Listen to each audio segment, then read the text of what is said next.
this song because it seemed like shit. Everybody know. I personally, I be sitting back and I be peeping shit and I don't say nothing. And what I bring to my channel is let's keep it positive. If it's not gonna be proactive for R. Kelly, why post shit? Why do certain shit? So I'm always thrown under the bus and I'm seeing where this is all coming from right about now. So I'm gonna break it down to y'all because they got me fucked up around here. But I'm gonna let Sky Zone tell y'all if y'all didn't see Sky Zone, cause she said that like I like that. Watch this. Oops, not the right thing.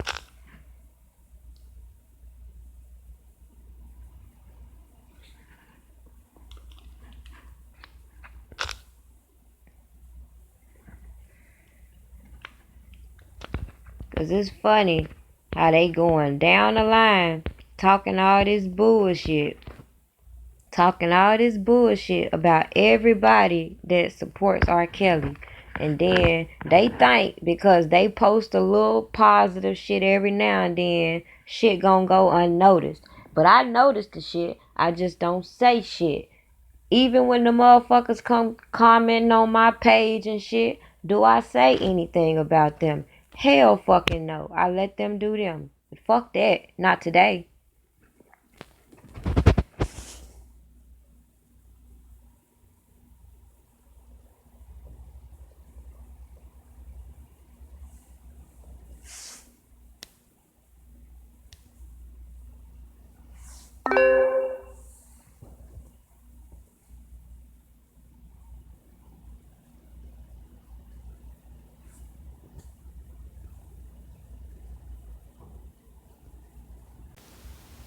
Is flat the fuck out.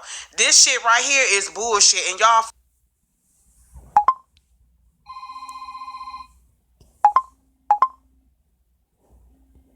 breath you telling people, oh, I'm for R. Kelly. Next breath you telling motherfuckers, oh, you know what?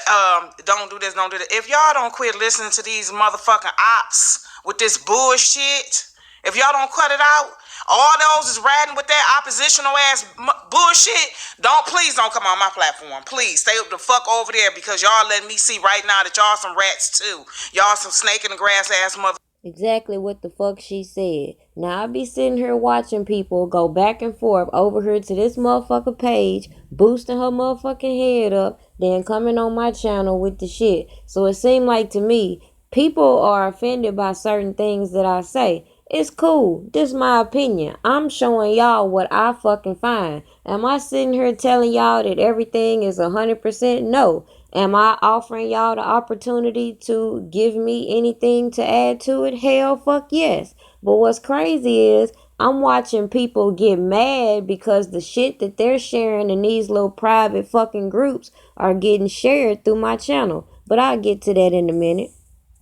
Motherfuckers just like that motherfucker is. Flat the fuck out. This shit right here is bullshit, and y'all fucking know the fuck it is. All that. Just cause somebody disagree with you. So who is you? The all living and all knowing? Is that what the fuck you? Who the fuck? What you trying to act like you? Who is you? Jesus? Goddamn it! The fuck? You sound dumb than a motherfucker. All that y'all already should have been gone with the first lie when she told y'all once she got to 1,000 subscribers she'll show her motherfucking goddamn mole ass face. Where is it? Where is it? 1,000 subscribers. If I get 1,000 subscribers, motherfuckers all whispering and shit, but then want to get on her all. Man, shut the fuck up. Did she ever show that shit? No, the fuck she didn't. When she done told y'all lie after lie after lie after lie. Keep lying to y'all motherfucking asses. Did y'all say anything? Did y'all do anything? Nah, y'all was over there praising motherfucking Mary Madeline with her bullshit. Y'all, if y'all don't cut this bullshit the fuck on out, cut it. For real. Then this motherfucker on there telling, I heard that dumbass shit last night telling motherfuckers, oh yeah, you know what I'm saying, y'all should march up and all go and call the legislator. What the fuck is that gonna do? Get this motherfucking damn case more negative attention and then what? Blow your black ass up. You know what I'm saying?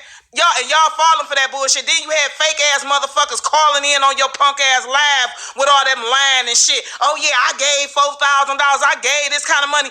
I gave up that. If you gave up all that goddamn money through Cash App, PayPal or any of that shit, then goddamn it, you got a receipt on your motherfucking phone. Why you ain't produced that bullshit? 100. Lying ass motherfuckers. But see, 100. people fall for that bullshit. And another thing, like I told somebody the fuck else, you don't think Faith Evans, all them motherfuckers is part of surviving R. Kelly? You don't think they put somebody on our team to act like they for R. Kelly? Oh yeah, I'm for R. Kelly. But then one breath, you know what I'm saying? You know what? I would do this here if I was y'all. I'd tell them this. I'd do that. One breath. You some of every goddamn thing. You a doctor. You a lawyer. You a motherfucking medical person. You goddamn it. You all over. You got so many motherfucking jobs. I don't even understand how the fuck you taking care of so-called kids. Right. 1 minute you driving. Next minute you ain't driving. Next minute you pulling out shit. Pulling out receipts. As if it don't take all that shit to defend no goddamn body. Is you watch?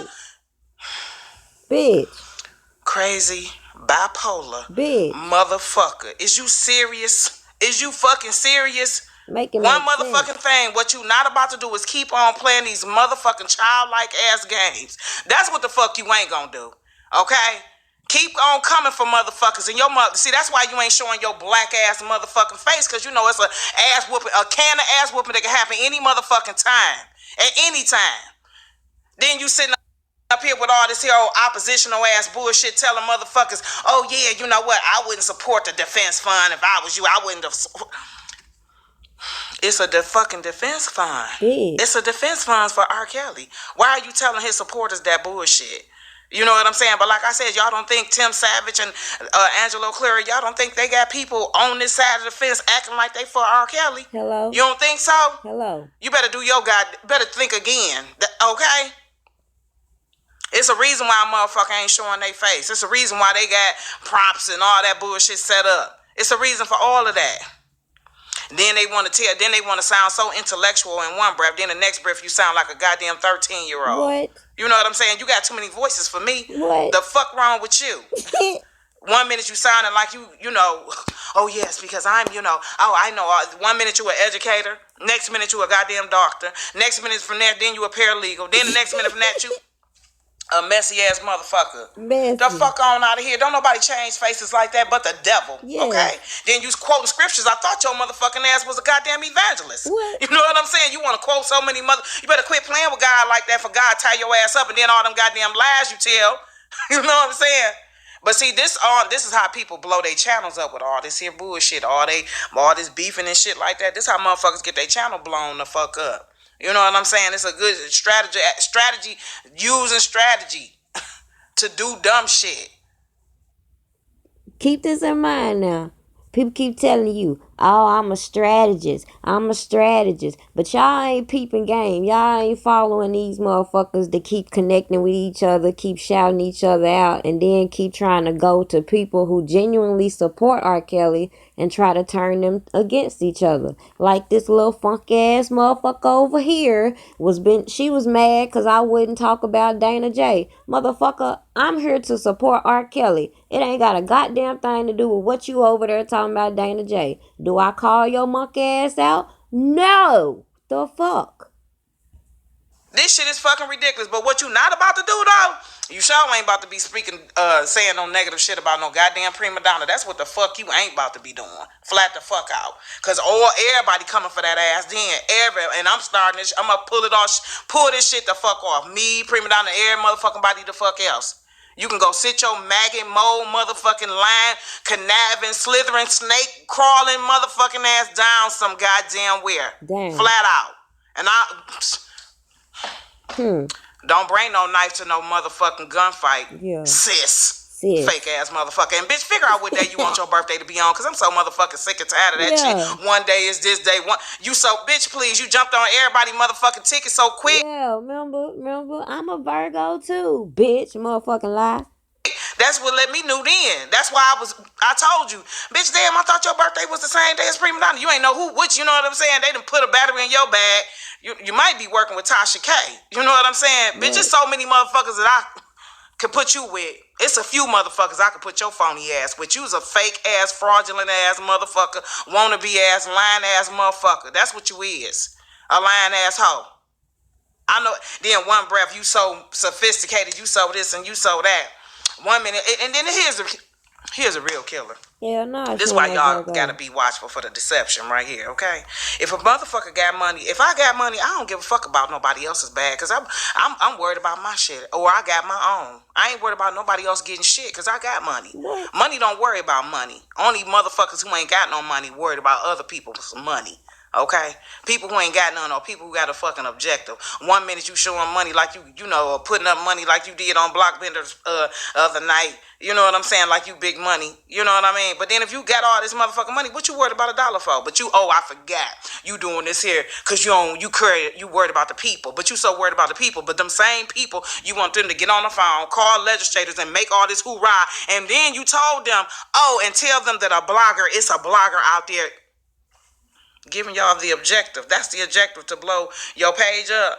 If you don't get the fuck on, and then what? Yeah. Once you get blown up and get to a certain status, then what? You gonna carry? You gonna snatch that black ass mask off and show your real, true self? If you don't get the fuck on, What? we already see you, bitch. We just was trying to let you drown and smother in your motherfucking mayhem of bullshit. Hello? Okay? Hello? Motherfuckers already peeped your ass. Been peeped you with all that fucking lying. But what you ain't about to do is speaking on motherfuckers that I fuck with. That's what you not about to do. Flat the fuck out, bitch. And as we see, this gonna be a hell of a motherfucking goddamn week right here. Already. You better, any old ways. I read that bullshit this morning, and I'm at a motherfucking, I ain't even at a Sky 10. I'm at a motherfucking, probably a Sky 4 right now, okay? Any y'all, and some of y'all that is riding with that motherfucking bullshit, I'm glad to see, cause y'all, the only thing this bitch doing is letting everybody see who the fuck the snakes is. That's the fuck it. The grass is cut, and we see you motherfuckers. Y'all stay right over there. Y'all stay right there with that clown ass motherfucker that y'all can't see. Stay with that clown. Yeah. Just and that, if that ain't the devil, and quoting constantly reading this goddamn. Faking like you got asthma, but you smoking more blunts than a motherfucking bitch on god dog on crack avenue, but you got asthma. Who the fuck's girl?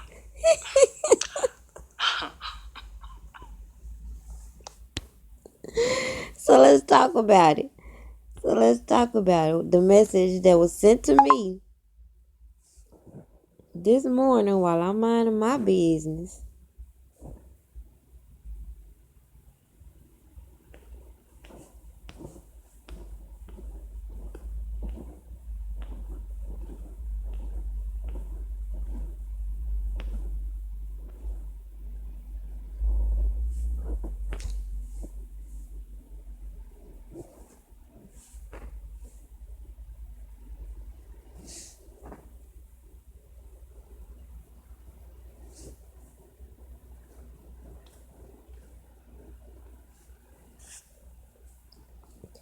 So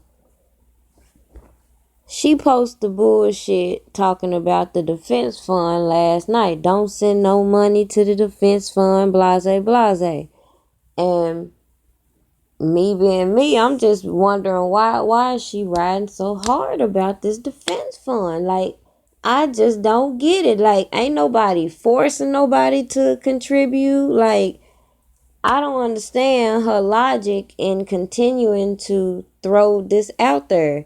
And then to keep talking about Greenberg said this, but Greenberg is a whole different attorney than Anton. So I'm lost. Are you now trying to say that Anton is breaking the law? So if you are saying that, then it seemed like to me, you need to be filing complaints and doing things the correct way, not making no motherfucking YouTube videos telling people don't do this and don't do that, and then getting mad at people when they don't do what the fuck you say. But anyways, she gonna post. If you follow Prima Donna and you listen to her, please don't report to me. I don't care what she does. If she wants to mislead the people, go back and get misled. I'm not working with nobody but myself and God. Everybody else is either getting paid to discredit the truth. Please don't come where others don't compete. Thank you in advance. I'm the truth. I can't be compromised. So with that being said, she's saying people are getting paid to discredit the truth. Yet, what the fuck is she doing on her channel every chance she get? discrediting every fucking thing that's put out there. She ain't putting out nothing that's gonna actually help. She's not putting together no petitions. She's not meeting with no councilman. She's not doing nothing proactive for R. Kelly other than making videos and pointing the fingers at every fucking body with her motherfucking imaginary ass. Cause goddamn it, like I said, the bitch said, once I get 1,000 subscribers, I will show you my face. But bitch ain't did it yet. The fuck? Sick of her. Sick of her. Then the same bitches that be riding your coattail and cool with you be the same motherfucking people ready to throw you under the fucking bus. But let's talk about why. Cause these bitches retarded.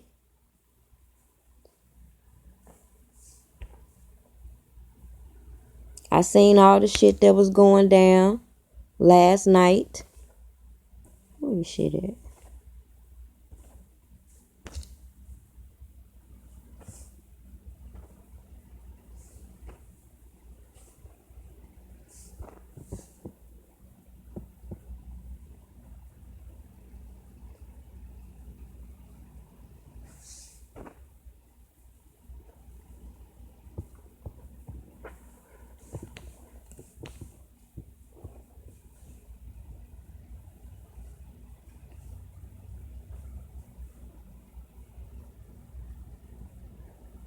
So this person, one of R. Kelly's fans, I suppose. So she blocked me a long time ago. And, I made a video about it. And as I do, I don't point no fingers and call nobody out. I was just making reference to how the fans are getting offended to the fact that I'm listening to the information they're putting out there and I'm researching those facts. With that being said, if they post something and somebody crop it or do something different to it, and then I add my information to it, and then I put my name across it, just letting you know where it comes from, now apparently I'm stealing people's shine. But this bitch gonna post that moment you wake up to a YouTuber using info you put out, but cut, crop, paste, add logo, and post it like they did the research, shaking my head. This is why I cannot. Please know I don't give a fuck who screenshot this and ship it off either. So it seemed like to me you acknowledging that people gonna copy it and send it to me, but you don't recognize, dum that people doing the same thing when it comes to information. If they see anything and they know I'm trying to push the truth, of course they gonna send the fucking information to me, you dumb bitch. But this was wrong. This what's wrong, what you fail to realize. I don't just use what the fuck people send me and post it. I do my own fucking research. So when I do get sent things like I was sent her picture apparently, I don't even know which picture would be hers because I pulled this photo off and this photo was sent to me. This was also sent to me. Do I know who sent it to me? Hell fucking no. But if you recognize, as you see, I have a whole folder of other shit to tie in the facts to put with it. Not just not just post this little piece of information and think everybody's supposed to know what the fuck you talking about. No, I build a collection of information from what's put out and go with it. Then I go and I research all the articles in which I can tie to it and go from there. I don't understand some people's logic. Everybody, like I said in my video months ago, everybody want credit around here. Everybody want credit. But at the end of the day, it's not about credit. Cause let's just go here. Cause this is another thing. When I made reference to the video I made last night about the inmate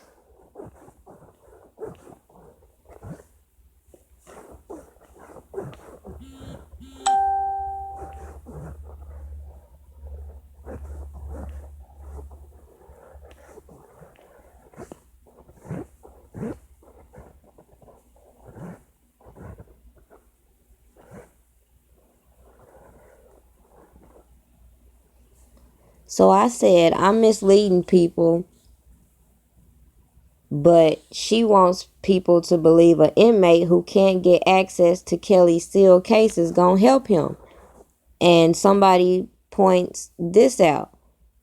Okay, this is my thing. When people point out little instances where, let's say, for example, an inmate did intervene in a case, you're talking about something totally different. And what I'm putting out there is already letting you know this case is completely corrupt from head to toe. So to be sitting here trying to apply logic and make things make sense on that note is stupid. You over here talking about he's just trying to assert black laws and all this other shit. Motherfucker, we can't even assert our goddamn regular laws around here. So how the fuck you gonna assert some fucking black laws? Like, that ain't, no, that's not gonna work. That's not gonna work.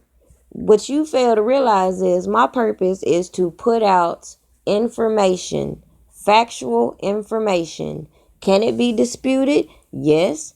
Can it be corrected? Yes. Am I saying I know everything? No. But at the end of the day, people sitting here coming at me on some old dumb shit is crazy. And then people following along with it like they don't realize that this same person has single-handedly pointed the finger at every fucking body. The same people that they were riding a coattail with. She was just riding Kevin's coattail and then she started pointing the finger at him. So it makes no sense. She came at me because I don't want to sit here and focus on Dana J. The fuck? That makes no sense. You know why I don't want to focus on Dana J? Let me show you why. Because these stupid ass people that just like to put out videos don't understand that we have the power to control the internet searches and all that. So if they're putting out all this bullshit and other bloggers who have larger subscribers pick up to that, add their twist to it and put it out, and then next thing you know, all we're seeing is this negative stuff about R. Kelly, who do we have to blame but ourselves? You sitting here researching people that are speaking out for R. Kelly. Never mind all the shit that needs to be researched, such as his publishing, for example. That is the biggest issue around here. If you ask me, that has been the biggest command. Keeping him in jail so they can continue to rob him fucking blind. So to sit here and be like, oh, some inmate told R. Kelly some people are against him. No fucking duh. Like, who runs a story like that? And then you want to get mad at me when I post my opinion about it, which is that don't make no damn sense. Did I attack her for her opinion? No, she has the right to her opinion. But what you're not gonna do is bring me into the fuck shit. The fuck. But anyways,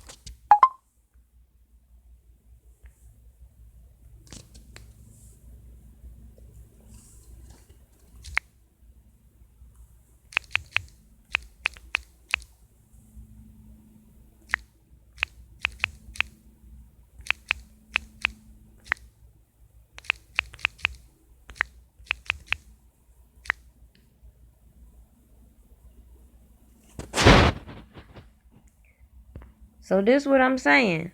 So when you got the interview from Phases that got everybody sparked saying, oh, Dana J got a baby by Rashonda, but the baby is like 2. And the so-called events happened 15, 20 years ago. So hypothetically speaking, if nothing happened between this girl, if he is saying he's been in and out around R. Kelly, it don't make sense that they could have naturally sparked a relationship and could have naturally had a child.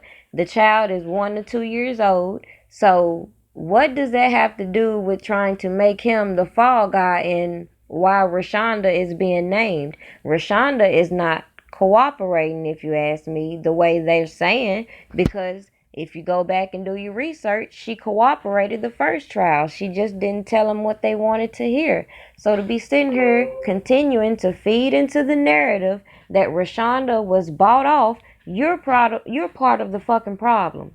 Do I say something about that? No.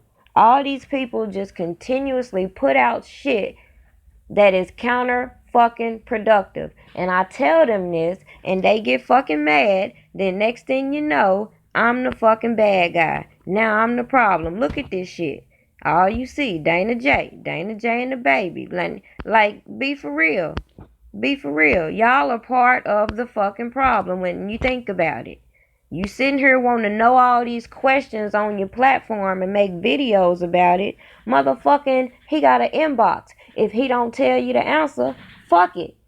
You gonna have to be creative and figure out another way. But at the end of the day, if you say you support R. Kelly, why would you put out information that would feed the bigger tabloids and the bigger bloggers information to the extent that they can twist the narrative and put the blame on R. Kelly, the person you support?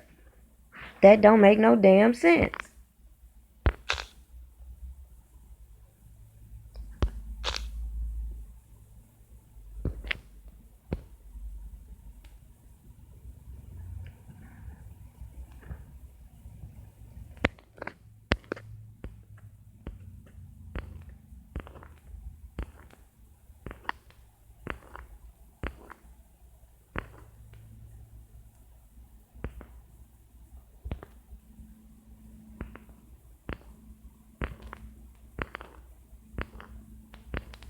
What's crazy is these people sitting here doing all this shit, worried about this defense fund.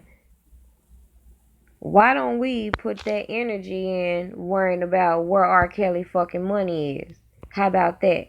That don't make more sense to you? To figure out the root to the problem? The fact that he's sitting here telling you he want his publishing back. All these people, so-called managers, are selling his publishing left and right, but y'all not connecting the dots. So go ahead. Let me just do the honor, because this what make me so mad. It's a lot of information I haven't got to yet. But because I haven't got to it yet, people are spinning their own narrative based off of shit that has already been put out there. But at the end of the day,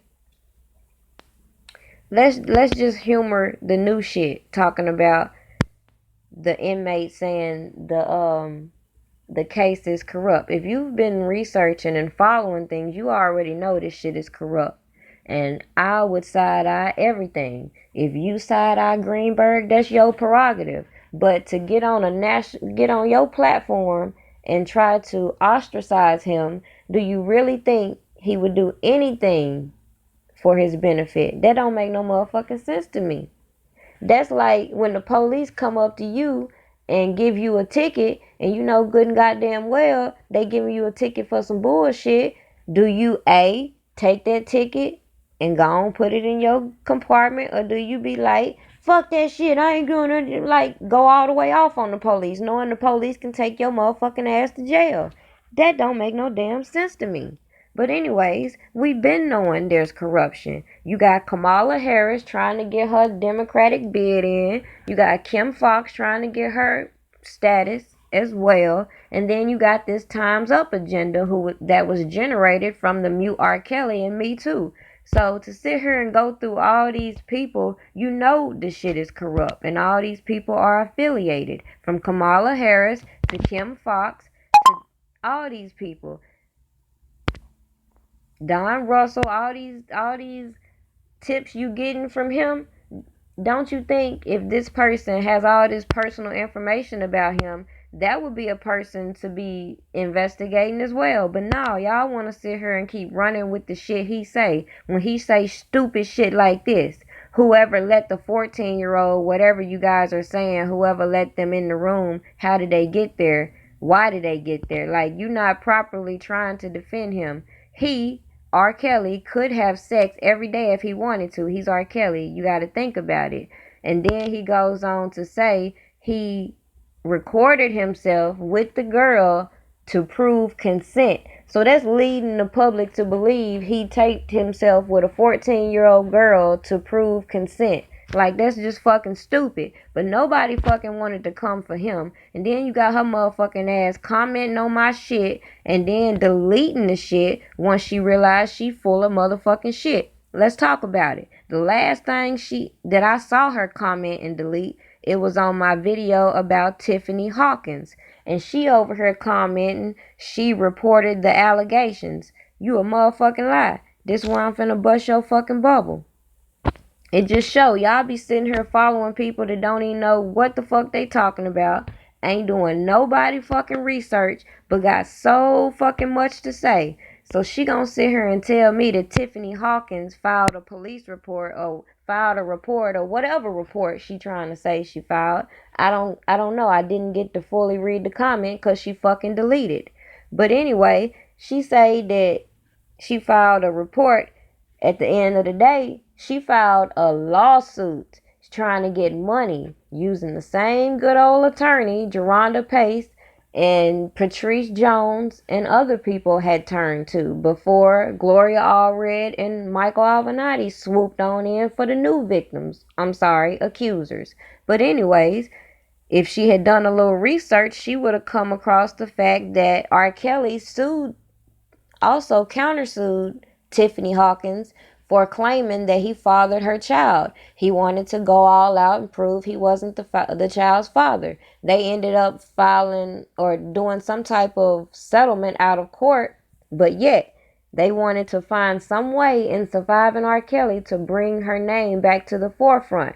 So that's where Javonta comes in and brings her name in and has her little screenshot. So the fact that this dum dum gonna come comment talking about she made a report already, a report to get a fucking bag. And if you was more interested in finding the truth and getting the facts, you would be pushing that out instead of continuously focusing on this fucking legal defense fund, which has nothing to do with you, and fucking Dana J. At the end of the day, people have already said, like, just use your common sense. I'm the type of person, I work for the fucking Waffle House. I don't have money to just be fucking donating to any fucking thing. So if you think a person like me is just gonna willingly donate money just for nothing without researching it, you fucking crazy. You fucking crazy. It makes no sense. Some people out here just got money to blow and just give it away all willy-nilly, but that ain't the type of person I am. So with that being said, Dana J brought up the idea for those people who can't donate more than maybe $1 for say. So that's where $1 a day come from. If he has all these millions of followers, it would be logic. He should have the proper defense.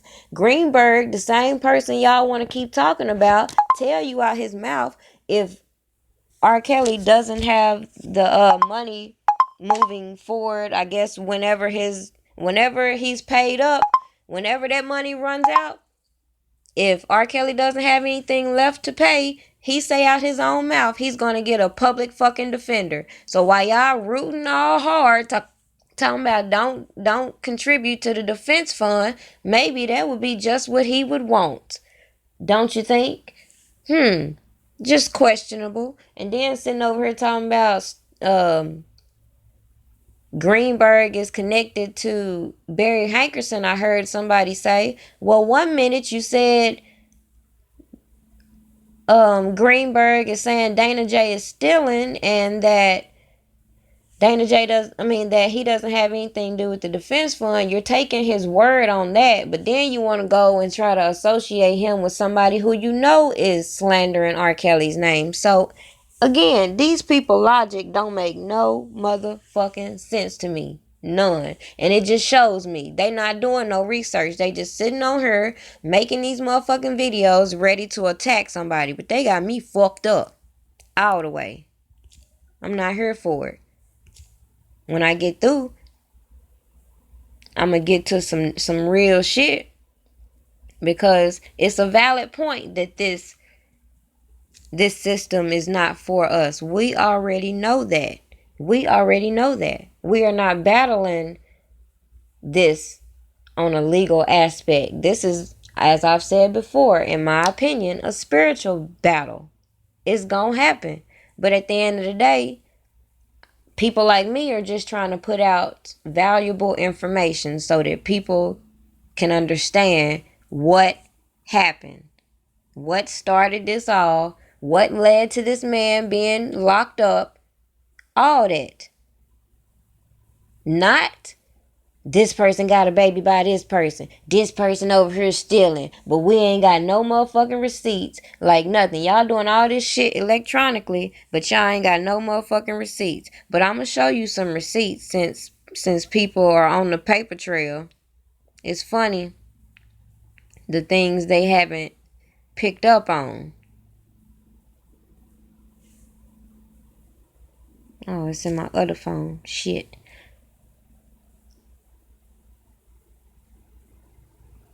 But anyway, I'll just do a whole nother video on that. Matter of fact, since people want to call out people that are scamming, I'm going to tell you some people that have been scamming R. Kelly fans. And it wasn't Dana J. If you ask me, it was Don motherfucking Russell. The same person telling y'all, oh, my mother fixed all his tax problems. Well, if your mother did that, that would imply that you have all his personal information, right? And I know for a fact that people have been manipulating his publishing all the way back from the 90s. All the way back from the 90s, they've been extorting this man's publishing, taking advantage of the fact that he can't read.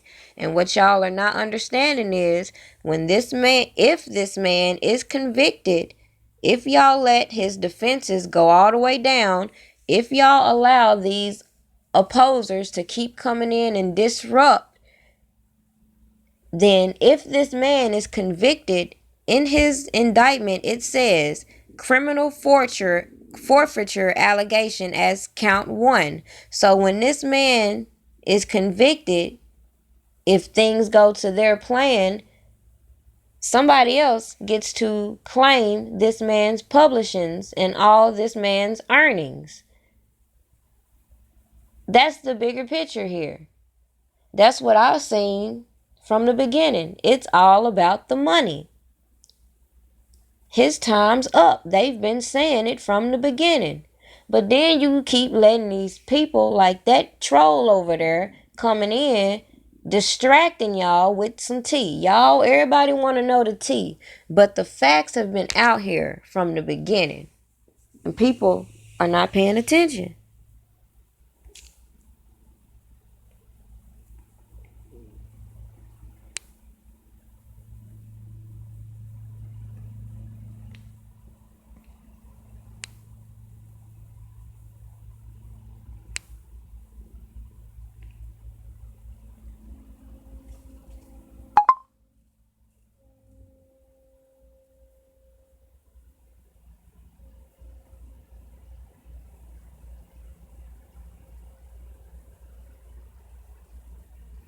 But anyways, let's get to some facts, some other facts, since they want to keep pointing out that the system is not for us.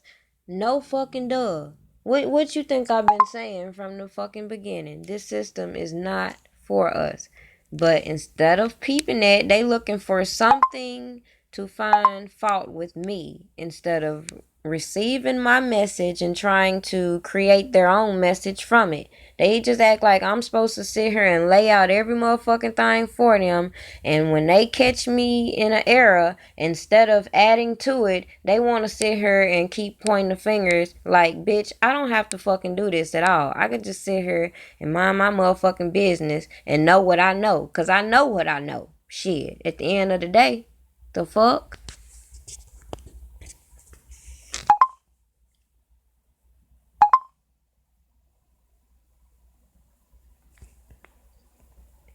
But if they keep us distracted, we don't know things like this and how people were always publicly assassinated, publicly lynched. And instead of doing that today, they use the media. That's the only difference. They don't have to kill people anymore. They just put out all this propaganda and let them do the work.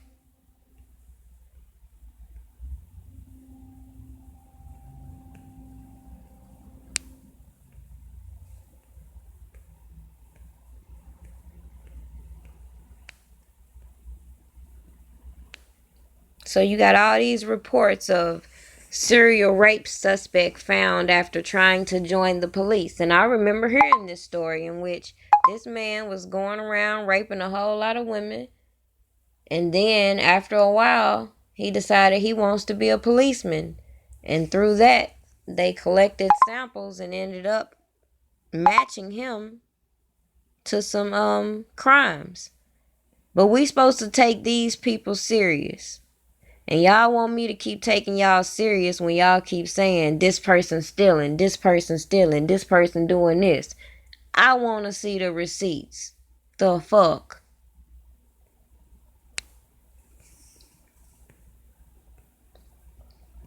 See, what they don't fail to realize is while they doing all this shit in them private groups and shit, I do this shit on my page because I don't give a fuck who say what at the end of the day. What they don't want y'all talking about is the fact that, yes, people were sending people money and they were under the impression it was either R. Kelly and or management. But who's management? Cause the damn sure ain't Dana J. But yet y'all want to sit here and keep feeding into these motherfuckers over here talking about Dana J stealing, Dana J stealing. Nah, his motherfucking so-called manager is motherfucking stealing. The fuck? Let's talk about it. Y'all think y'all know? No, y'all don't know. Then they over here, I think y'all remember people was talking about the fake R. Kelly pages. If you don't know, somebody had R. Kelly's Twitter page removed. And I believe it's because it was a lot of scamming going on. Somebody had access to that page, of course. But anyway, somebody else was creating all these pages, going to his fans, which I believe they were getting out of these fan groups. When you think about it, it makes a little bit of sense. They sit here and watch those who they feel like they can target. They get the little money out of them, and then next thing you know, they want to keep talking about Dana J, Dana J, Dana J. Man, fuck that.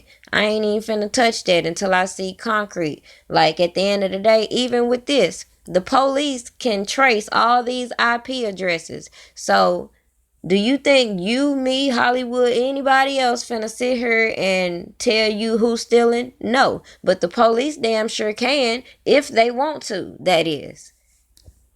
But people were sitting here sending large sums of money to this so-called person who was his manager. And it's funny, nobody's calling out Don when he's sitting here talking about 1 minute he's the assistant, next minute he's the manager. Which is it? Because when I do searches, I can never find R. Kelly's manager. Why is that? Everybody else you look up, you can find a manager just like that. But with R. Kelly, it's never known. But then when shit hit the fan, you got random motherfuckers popping up talking about I'm the manager and shit. And then want to sit over here talking about motherfuckers stealing. Motherfucker, I don't get it. I don't get it. Look at this. So this person clearly knows they're not talking to R. Kelly. So who they think they talking to? A manager or an assistant. And it wasn't R. Kelly. And it wasn't Dana J. But while he's over here talking about it, Don Russell got his own little charges. It's funny they want to sit here and blast Dana J for having a mug shot. Like, shit, if you from the hood, most people got a mug shot. So fucking what? He told you out his mouth he has a past, and he even told you he had to go to court for whatever reason and never told you why. But who the fuck cares? Why are you focusing on his personal problems? Makes no sense. Oh, I know why. Because you want to keep baiting people like Tasha K and Toxic Doodoo to sit over here and keep putting out these bullshit ass narratives. But you forget, these police been against us from way back when. You forget our history. You forget that the same people who were masking around as police officers were Ku Klux Klan members. You forget all the things they did with the civil rights movement. And if you think for one fucking second they haven't figured out a way to do the same thing that they were doing back then without getting a public outcry, you fucking crazy.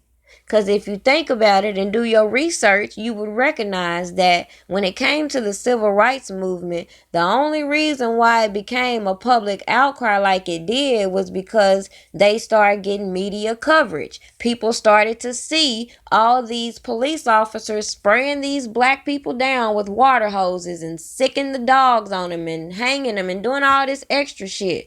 And then when all these other people start incorporating themselves in the black people problems, they went down just as well. All that shit was covered. So guess what? They have to figure out a way to keep the slaves doing what slaves doing without recognizing what they doing and keep pointing the finger at each other instead of working together to get things together. It makes no sense to me.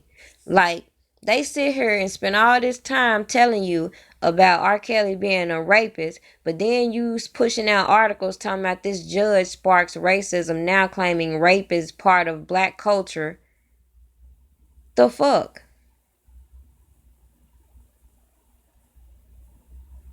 And that's just my point. Y'all don't believe that these so-called bloggers that come out this wishy-washy can't be the opposition. They sit here, like I say, they'll put out a couple videos good and get you thinking they all good, and then next thing you know, they get to bashing people talking shit. Like, what the fuck? Getting on the goddamn internet screaming and shit like somebody finna sit here and listen to that bullshit? Hell fucking nah. And then want to get mad because they subscribers ain't really matching up. You want to know why? Because they wishy-washy. Don't nobody want to hear that shit. But again, you got all these police officers raping, beating people. But you won't sit here and tell me because this article came out on Yahoo, y'all believe now Greenberg is now working for Barry Hankerson. That's what convinced y'all. I just want to see the receipts. But I'm wrong for saying that. I'm wrong for being the one who's been pointing out from the beginning that all this shit is corrupt. From the people handing in the evidence to the prosecutor to the attorneys to the witnesses. I've said all this from the beginning. So to sit here and be like an inmate told R. Kelly people are against him, that's just fucking stupid and idiotic for somebody to sit here and entertain this stupid shit.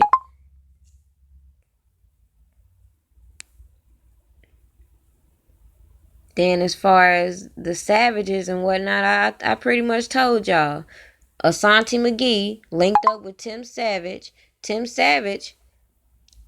Alright, and y'all don't believe that they be sending these bloggers to cause disruption and then sit here and tell you somebody else is the problem like they did with Dana J. I'm not saying he's innocent of everything or he's not guilty of anything or I don't know because I don't know Dana J like that.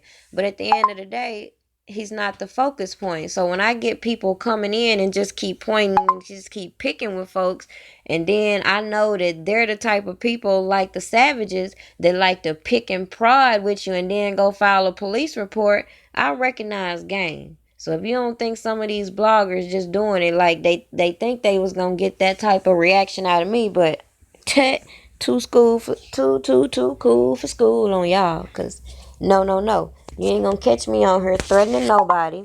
I don't really give a fuck about your opinion of me, to be honest. I'm just looking at the facts. And if anybody got a problem with people sending me the shit that they post in these little private groups, motherfucking don't post it. How about that? The fuck?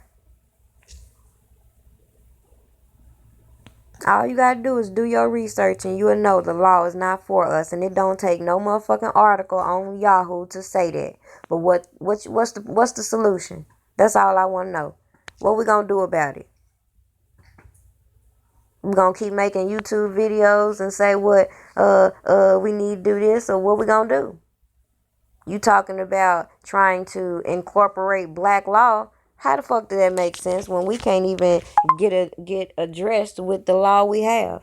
So you think you finna go in there, you finna go in there talking this black law shit? I don't care how right you are, how much you think you know. At the end of the day, let me show you. The system is not for us. And we have to get united in order to find better ways to stop the injustice against our people.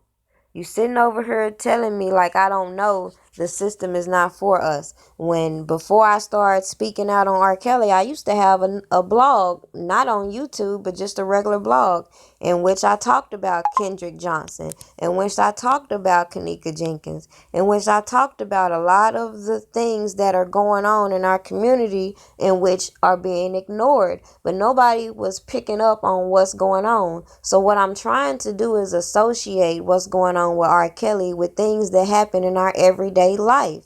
People don't realize that. This could be you.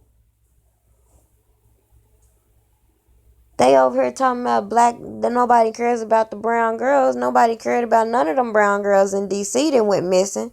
How do you have 14 brown girls missing in 24 hours and not have a motherfucking riot? I don't understand.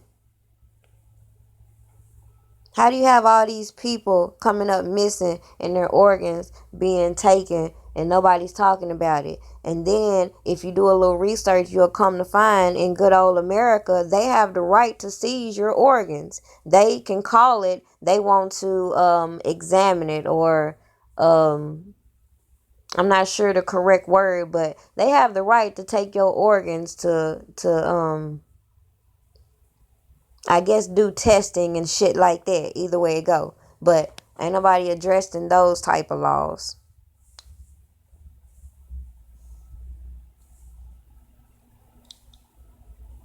I see past the bullshit and I just don't want to be brought into the fuck shit when, as you can clearly go down my channel, I try to stay out of it. I don't talk about nobody. I don't care if nobody don't like me. I don't care if nobody follow my videos, because I never expected nobody to follow my channel because of the topic.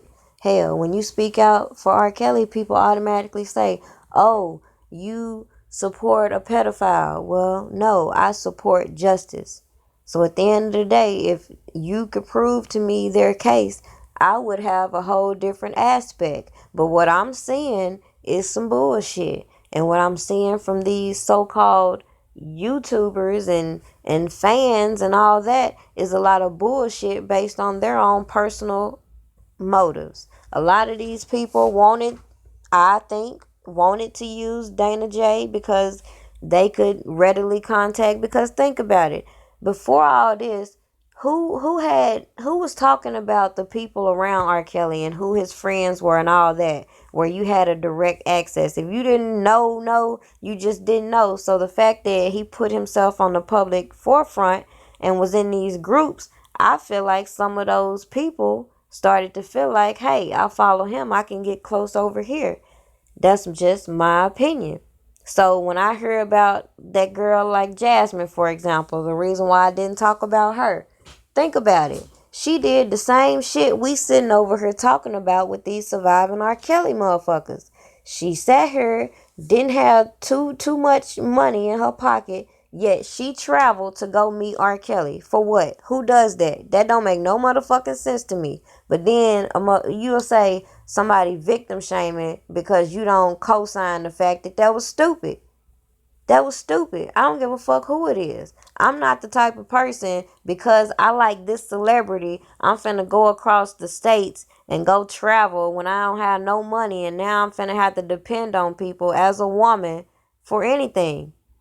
I'm from the South, and I know for a fact how a lot of these men operate. And a lot of them operate like, if you not doing nothing for them, if you not sleeping with them, they not finna do shit for you. So me personally, I don't put myself in those positions. So for you to think I'm gonna have sympathy for a motherfucker that know they ain't got no fucking money in their pocket and go travel trying to meet a celebrity for whatever reason, I don't have nothing to say about that. So they keep commenting, even she comment on my shit. I don't have nothing to say about that, because it's going to be nothing nice. It's going to be a reality check. That was dumb. So to say, oh, I had sex with him and I really didn't want to, but you a grown motherfucking woman and I'm supposed to have sympathy for you. You didn't say he forced you down, he tied you down. You didn't say none of that. But I'm the bad guy because I ain't jumping on the fact that Dana J raped this girl when she just had sex with him. I don't give a fuck if you want to call it pity sex, groupie sex, whatever you want to call it. That's what the fuck it was. You know how many motherfuckers I wish I could take my sex back from? It don't work that way. That's what they fail to realize. You can't sit here and have sex with people and because you regret it, be like that person raped me. What the fuck? That don't make no sense. And we seeing the same shit with R. Kelly. So y'all gonna have to miss me with these stupid ass people you follow. The fuck? All this shit is a game. They playing with us. They playing with us and our intelligence. But I ain't stupid. Far from it. There's a lot that I want to talk about, but guess what? A lot of people ain't gonna see it any motherfucking way. So I have to try to incorporate it the best way I can. And it would be nice if people were, if I ain't gonna say people because there's a lot of people that do work with me, but it would be nice if these so-called people that come and want to be new bloggers and new YouTubers would get with the program and recognize you don't come in bashing motherfuckers, because at the end of the day when you do that, all you do is reveal your true character. I ain't had to not one time say nothing about this hoe until she said my motherfucking name. So the point is, I let her reveal herself. And I knew from when she started with that Dana J shit, she came on my live asking questions, and I told her to ask him herself, and from there she been making slick ass little remarks since. Did I give a fuck? No, that ain't stopping shit over here. Fucking I can't take some of these fans serious. Like some of y'all, I'm saying even some of y'all in the chat right now. Some of y'all, I salute. Like y'all be putting me up on a lot and be directing me to a lot. But what I don't like is the fake ass fans that are really groupies that be on some other shit and then want to get mad at a woman like me because they want to get a little credit and they want to be in the shine, but they're not doing the things necessary to put themselves there. Like, for example, this Cherish No bitch, whoever the fuck she is, just think. She's sitting in one of these groups. They got 13,000 followers in it. What if they had took them 13,000 followers and started making positive things about R. Kelly before surviving R. Kelly? But now I go to the groups and I see shit, and I done remove myself from most of it because I see they just slow. Some of them just slow as fuck. I'm seeing posts talking about, oh, now we need to start sharing outside the group. You think? Like, what kind of stupid ass shit is that? Now you need to start sharing outside the group. You didn't need to share outside the group before when you first heard about surviving R. Kelly. No. You a fan of this man. You hear about some stuff that's supposed to damage his career, but you want to continue to sit in a group for an additional 2 years posting motherfucking information that you gonna get mad when somebody share. Make that shit make sense to me. I don't get it. Then we sit here and watch all these people mysteriously dying and getting killed when they expose the facts, and you won't sit here and tell me, oh, some inmate told R. Kelly everybody's against him. Motherfucker, the world is against him right now. We trying to change that, and we don't need stupid groupie bitches over here putting out stupid information, tainting the public's opinion. Trying to get no motherfucking views. Talking about, I'm good over here. I'm good. I don't give a fuck. I ain't got to show you my motherfucking house to be good. Who cares? I'm still good, whether I show you my house or not. I ain't showing you my house. What the fuck for? That ain't gonna prove shit, but okay. I just be listening to these clowns do clown ass shit. I ain't even been looking at these messages. I just been going off. But I just had to get this off my chest before I proceed to my next video. Because as I told y'all in my last one, I was going to point out some of the things I've showed you here, which is the scamming I've seen. Because in my other phone, I have a couple people from Facebook who have been perpetrating, trying to get people to send money to them. And this was going on before the defense fund. So people keep saying it was Dana J. How do you know that it wasn't somebody else trying to throw the blame on Dana J?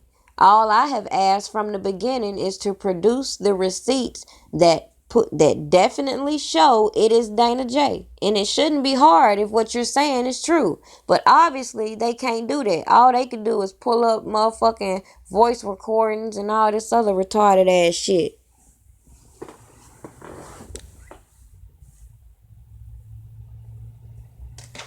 Let's check out the comments. Shout out everybody in the chat. Zachary Bryan, appreciate you. And Vishon Siggers, appreciate you. Shout out everybody.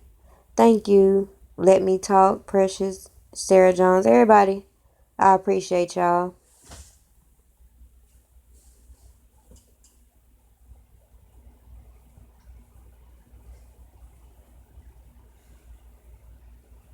And that's what and his queen always. That's what, I feel about a lot of people that don't like Dana J, for example. I feel like they don't like him because he said a lot of problematic things. And just like I've told him, just like I've told DJ Tyson, just like I told the troll over here now talking that shit, if you stick to the fucking facts, people will not catch you saying nothing that is problematic. And it's certain things that I feel like were said out of excuse me. I feel like a lot of things were said out of turn. But at the end of the day, like I said, shit, if you go back months ago, I would have, if I felt like that, stopped following him then. Because like I continuously say, I'm not following nobody. I'm not following nobody. I respect everybody. I support everybody. But I'm not following nothing but the truth.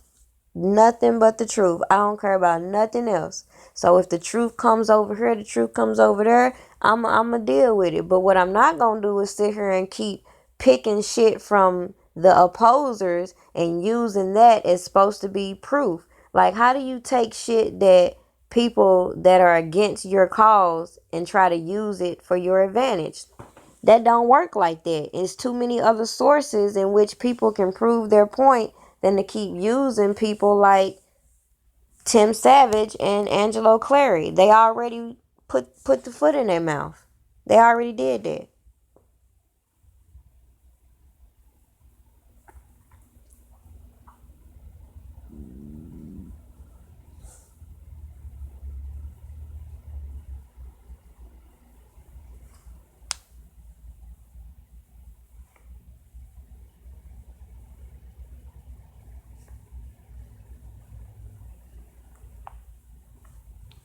But anyways, back to what I was saying. If people were so interested in what they say they interested in, they would be able to do a whole lot more to assist the purpose. Like, for example, I haven't got to this video yet, but I'm trying to, what is that? Get an understanding to this publishing. Because as people keep telling me, follow the money, follow the money. When you follow the money, it'll tell you a lot. It really will. So the fact that I'm seeing all his publishing, what the heck? Discrepancies. I'm seeing one specific person.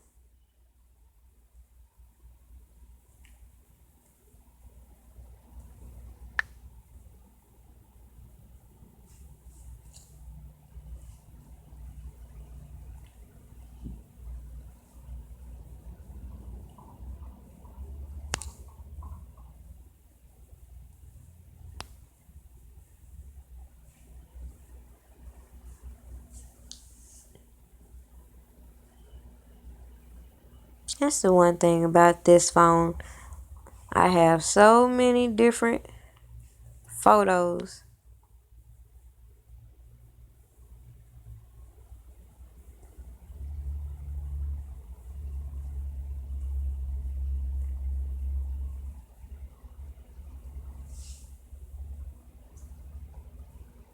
She said, all I'm saying is prison legal aid is real. Many inmates become well acquainted with the law through these programs, and we shouldn't be quick to dismiss it, but rather look to see if the report is actually factual.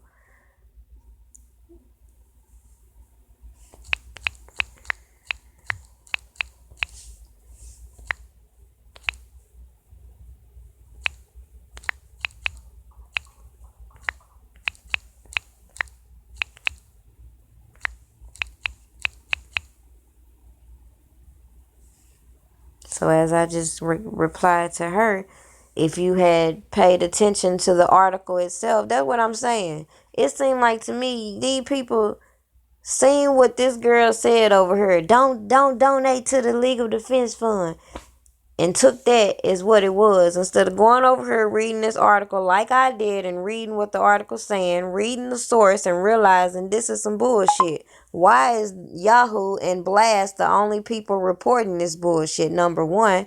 And number two, y'all already know Tim Savage be planting his stories. So what do you think with Don Russell with his bullshit?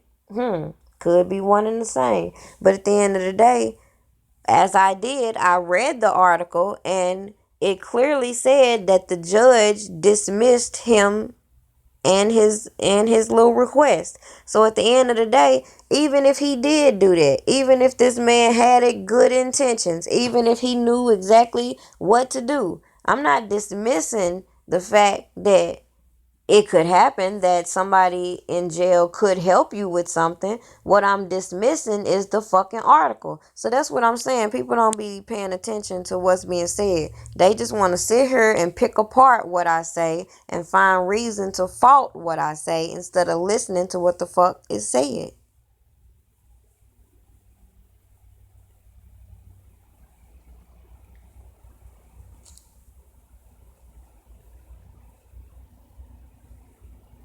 And I had to re-upload my other video, by the way. If you haven't noticed, my R. Kelly was being set up from the beginning was blocked. And it had got about 4,000 views on it at the time. But that's okay, because I always keep copies. I learned that the first couple months of making these YouTube videos is when I make a video, I make a copy so that just in case there is a copyright claim, I can fix that. But anyway, what I was saying is I find it odd about his publishing. And this person, Julius Daring, nobody's been talking about. Ain't nobody mentioned him, but yet this person clearly holds a lot of R. Kelly's publishing, even Tony Braxton's publishing. And if you recall, Tony Braxton sued Barry Hankerson for fraudulent business. But did they charge him for racketeering? No. But yet he's sitting here selling everybody publishing all willy-nilly. Even with Nas, Celine Dion. It's a lot of people who R. Kelly owns the publishing to, but guess who it goes to, according to these sites? Julius Darrington. Is anybody talking about him? No, everybody won't keep talking about Dana J and all this other bullshit. I just don't get it. That's why I can't take none of these people serious. And then you got fans that post shit like this in these fucking groups and wonder why I can't take them serious. Talking about R. Kelly's ex-wife. The fuck? Get out of here. Get out of here. Just short but slow. And then you got people who mad because they posting certain stuff on my videos that I delete because I ain't finna be involved in no bullshit. Talking about none of the arguing came before the vloggers popped up. Well, maybe it's because the vloggers you choose to fucking associate yourself with, who come from y'all little stupid ass groups who want to sit here and keep referring to R. Kelly as their husband and talk about how fine he is instead of putting a plan of action to get the man out of jail. Period. I just don't get it.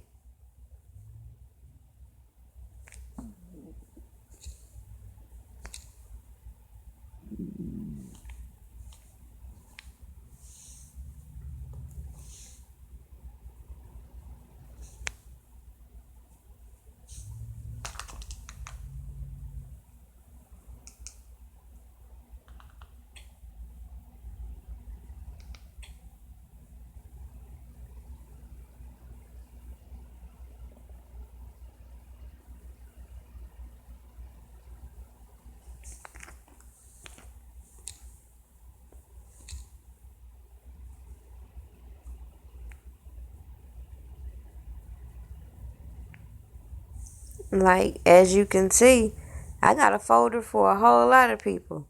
I got a folder for Dana J. I saw a whole lot of the shit that was going down. Guess what?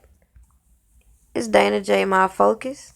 Even when Sharon Winbush was posting the girl driver license, all this extra shit, I'm watching all this shit play out. But do I ever speak on it? No. Cause it's counter fucking productive. And people keep sitting over here, why don't you share Sharon Winbush shit? Because I side out her motherfucking ass too. Cause at the end of the day, like I told y'all before, whether you realize it or not, I reached out to her in the beginning of me making videos and I got the cold shoulder. So y'all want to keep sitting here and letting her tell y'all Dana J is the problem. No. People and they fucked up attitude is the problem. That's what the problem is. When you not doing what they tell you to do, when you not saying what they tell you to say, then you are a problem to them. But here we go. The problem with me. That's why if you ask me why I ain't sharing her docuseries and none of that other shit, because I offered, God damn it, and I ain't the type of person to keep fucking offering shit. Hell.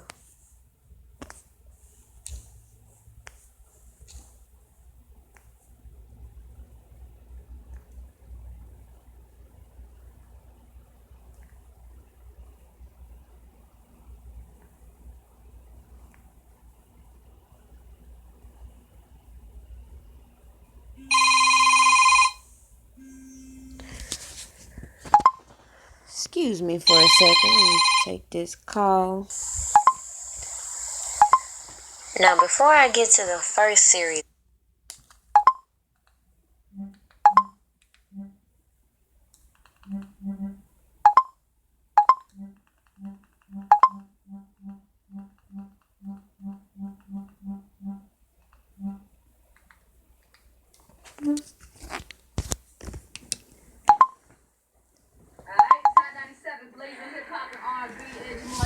holding you down, always keeping you up to date on what's going on in the streets. Jay-Z is on trial today, man, and he made some time to holler at us. He knows everybody out there is real concerned about him. Not even great reporting here from 10 to 11. We're downtown Brooklyn live. But he knows it. Did you see it? Yeah, saw him. You know, I turned around and then bam. You a multi-platinum, dog. He holding it down for me. What you gonna say to Jay-Z when he comes out of the courtroom? Holla, that's what I'm saying. Jigga's a rapper. He hit me with it, you know? He trying to front like he didn't do nothing, but he knows he did it. I get it down. Anxiously, the public can't wait. What's up, Jay? Yeah. No, man, we with you though, dog. You alright, man? Yeah, today's a big day. Have to have it way before the due date. You know, everybody up here is with you and we support you. We got crazy love for you. You know that, right? Thanks, man. I appreciate that. You like Jay-Z? What's your name again? Keisha General. And of course, there's a question here. Is it really guilty before proved innocent? I'm just a little upset with somebody right now. I mean, I'm trying to say, you know, I feel like I'm wrong. Alright, sorry about that, y'all. Had a phone call, but anyways, where I was going with that is I'm gonna make another video separate, but did y'all know that R. Kelly wanted to do the best of both worlds with Tupac? I was watching a whole lot of things Jay-Z had to say about R. Kelly. And it's funny, he got a lot to say, but we ain't gonna talk about his relationship with Foxy Brown and all the other people he had dealings with. But anyways, I found it interesting that he wanted to do this tour with Tupac, especially because Tupac had to endure something very similar to R. Kelly. And let me just show you. I'm pretty sure some of you may remember. Some of you don't. But it's cool.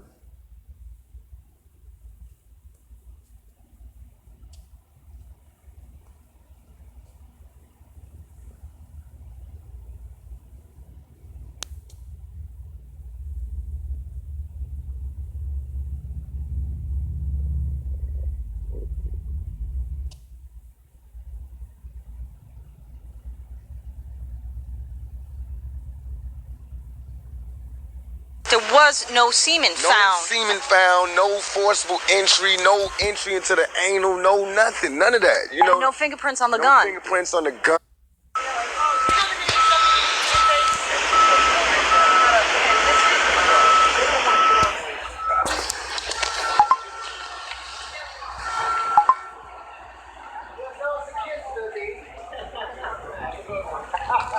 Hi, Tupac.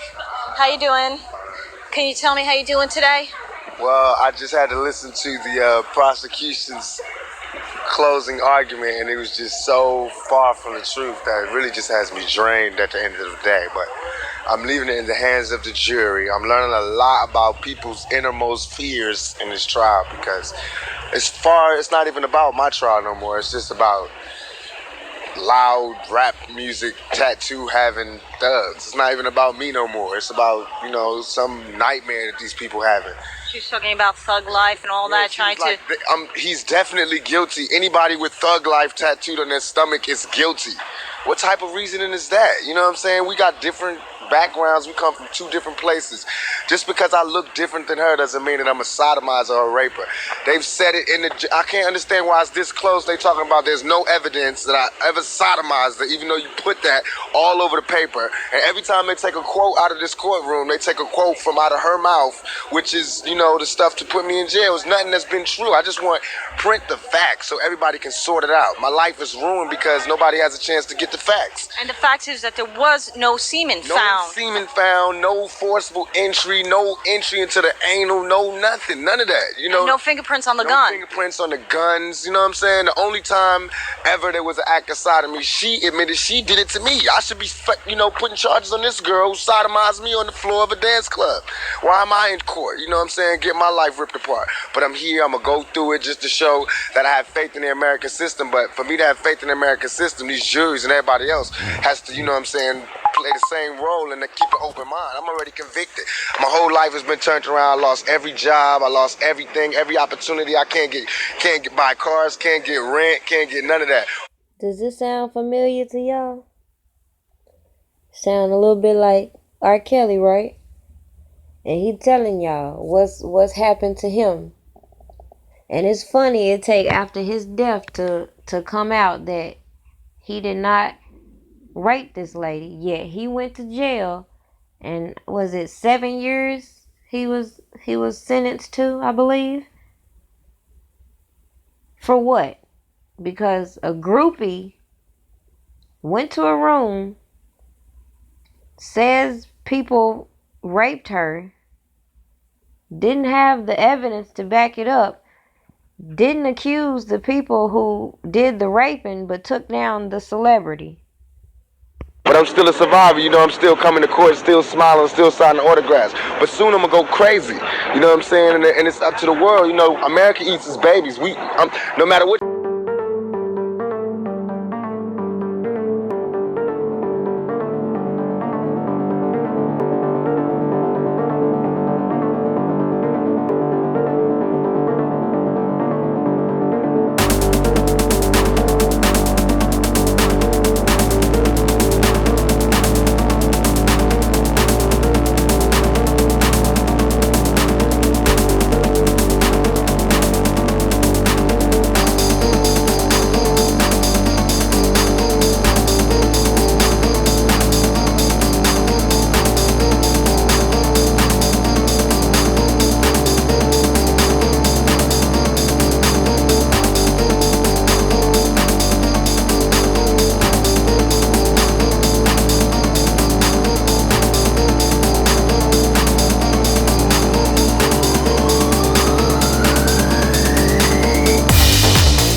So at the bottom, let's look at the real certificate.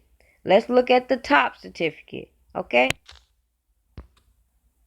Now, if you still believe that R. Kelly married this girl and went all this way to get fake marriage certificates, good for you. Now it's time to go. Bye.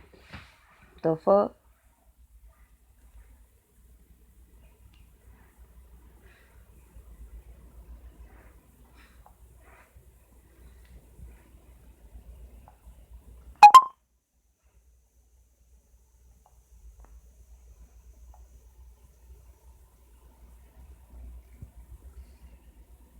Back to what I was saying. Shit. So, you had Tupac and what he went through.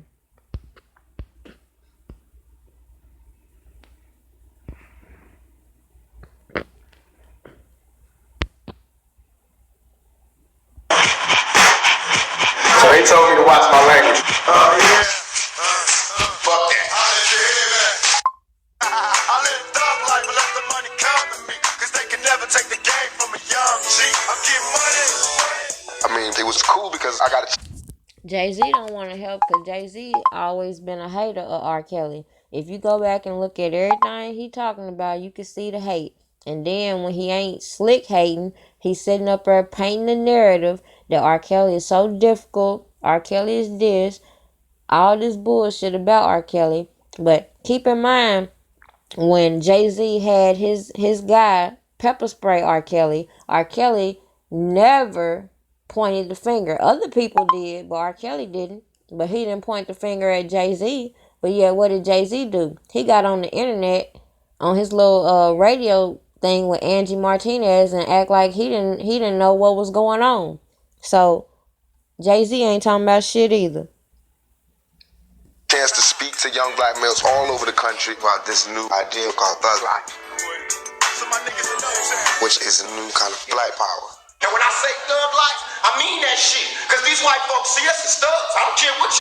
And see, that's my point. She said they're saying they got married at a city hall now, and they have records to prove it. Again, why go all this way and produce this fake marriage certificate if that's the case? And number two, it just shows how they listening to the stuff we saying. So if people keep feeding into these trolls over here, feeding that bullshit, that's the problem we gonna keep facing. We need to kill that shit.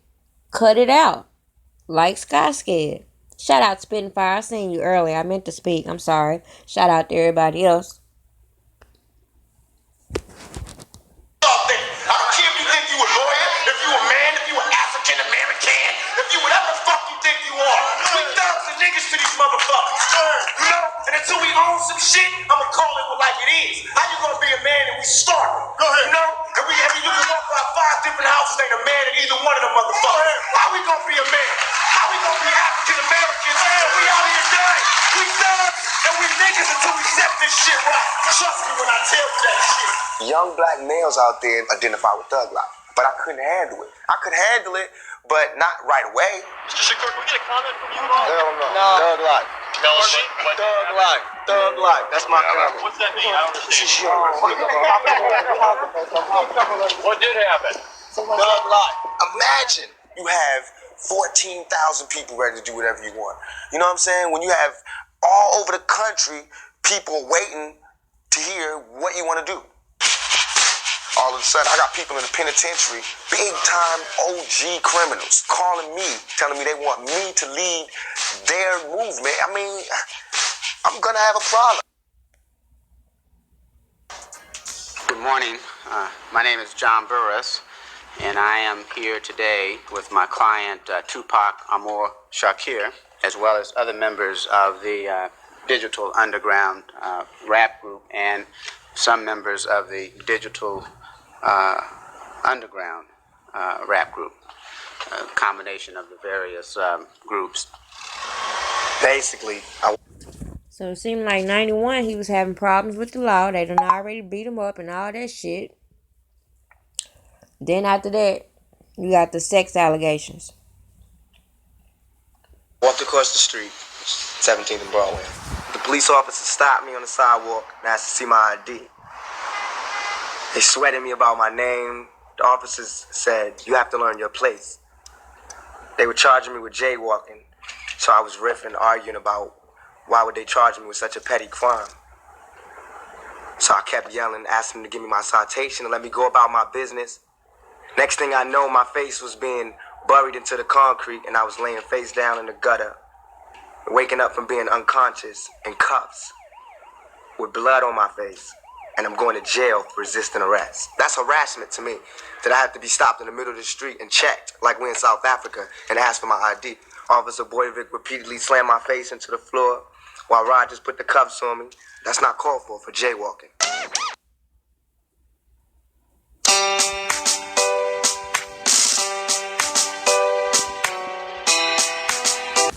So, just to solidify, R. Kelly said and we want to wish you that he wanted to do the best of both worlds with R. Kelly. I mean, with Tupac. Haha, my bad. Get to it. Let's see.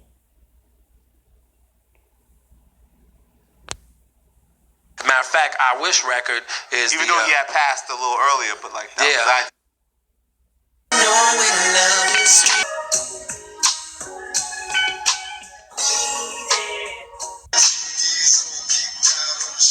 Rest in peace, Mr. Phoenix Shakur. It's for you, baby. Real niggas blaze up. Show respect. You did. album, and then once I got riffed up, I went into doing TP2.com. Yeah. And I Wish is on there, obviously. Yeah. And speaking like I Wish, I saw something you saying that Pac was an influence in that record, right? I Wish record. Yeah. Matter of fact, I Wish record is even though he had passed a little earlier, but like that was the idea you had for a while. Absolutely, because I met Pac out in LA, at the Hotel Negro, as a matter of fact. And when we got out the Hotel Negro, yeah, so we got out there, we met, and I told Pac, I said, man, I got an idea, man. We should do the best of both worlds, man. Rap, R&B. That was actually the first supposed to be best of both worlds situation, and the first song I wrote. Deja Vu just made you a moderator because I ain't paying attention to some of these comments. My bad. Was I Wish. And if you listen to the flow on there, I was writing in a Tupac type of flow, because he would have been like, rolling through the hood, just stop by to say what's up. Let you know your baby boy ain't doing so tough. And even though your past going on 4 long years, still waking up late at night crying tears. Thinking about those days you used to talk to me, smiling while I'm sipping on this Hennessy. You know what I'm saying? So it was like the Tupac flow. So, yeah, man. But unfortunately, he passed, and and then I met Jay, and then we just went on from there. He heard the song "Still My Nigga," and we ended up talking about the remix. Exactly, and that was the starting of it, the Fiesta. Yeah.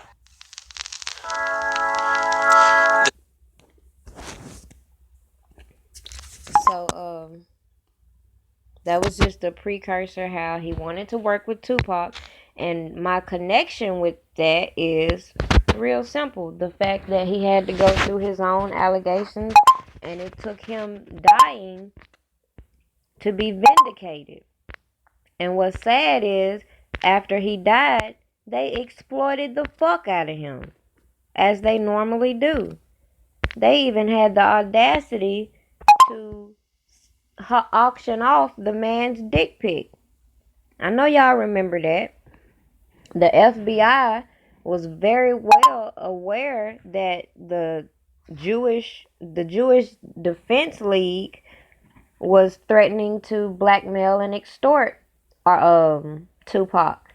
But did they intervene with that? So if y'all sitting over here holding on to this bullshit that they keep putting out there, not realizing they're just playing with your emotions, just keep on.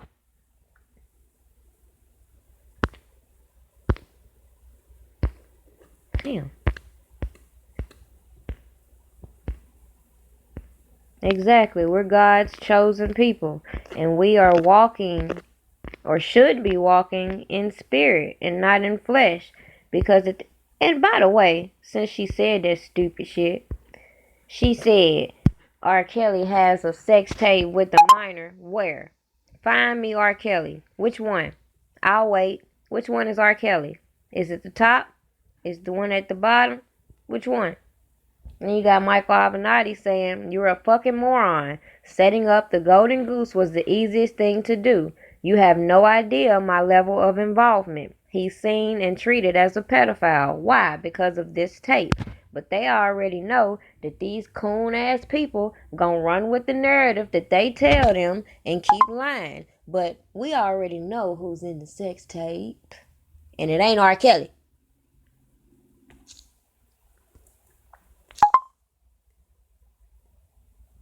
Anyways.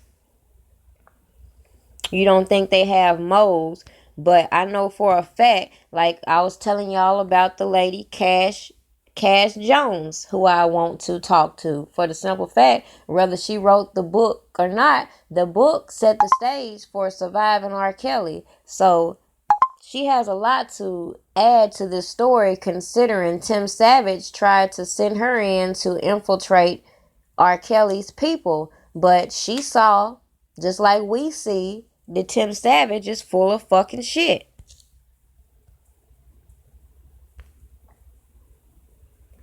Then it's mighty convenient. You keep talking about R. Kelly got a sex tape. Tell me why all the footages that I've seen got a date on it. And it say 1999. But then when you get to this so-called child porn part that they want to promote, the date ain't on there. Why is the date missing on just that one scene? But every scene else, every scene in the video got a date on it. Every scene got a date on it, 1999. But they want to tell you we don't know when the tape was created. Motherfucking lie.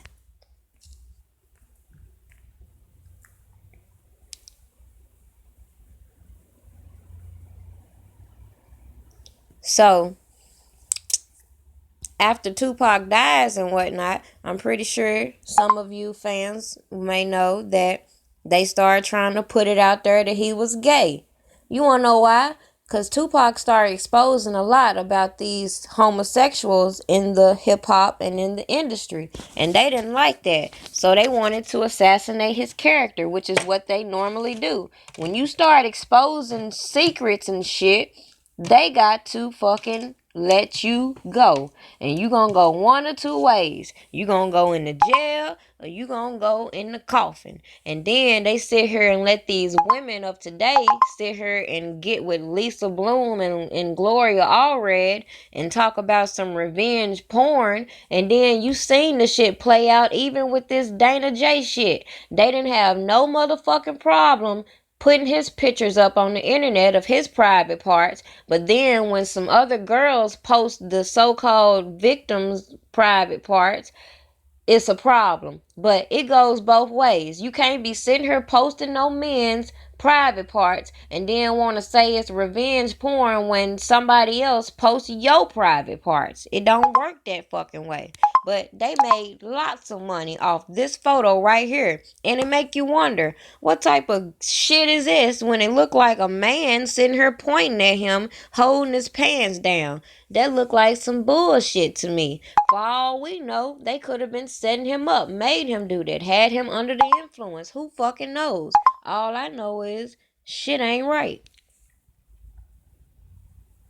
According to the articles, Tupac couldn't bail himself out because the man who had made millions for Interscope Records was essentially broke by then. So we keep hearing how history keeps repeating itself.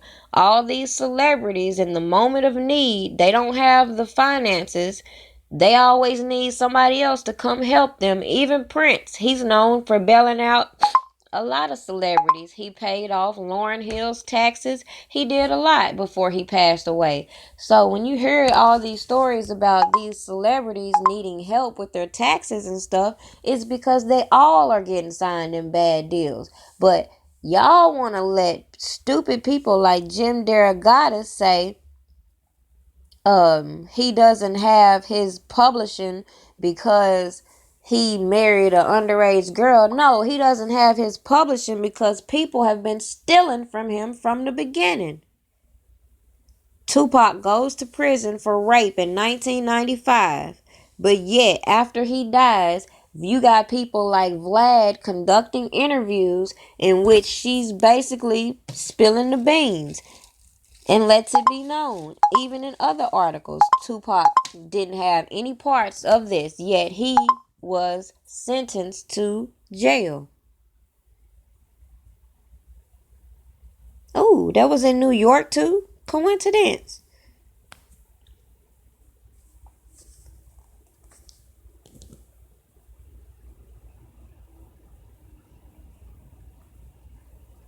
R. Kelly has made claims in the past that the Best of Both Worlds collaboration was actually the brilliant idea of Tupac Shakur.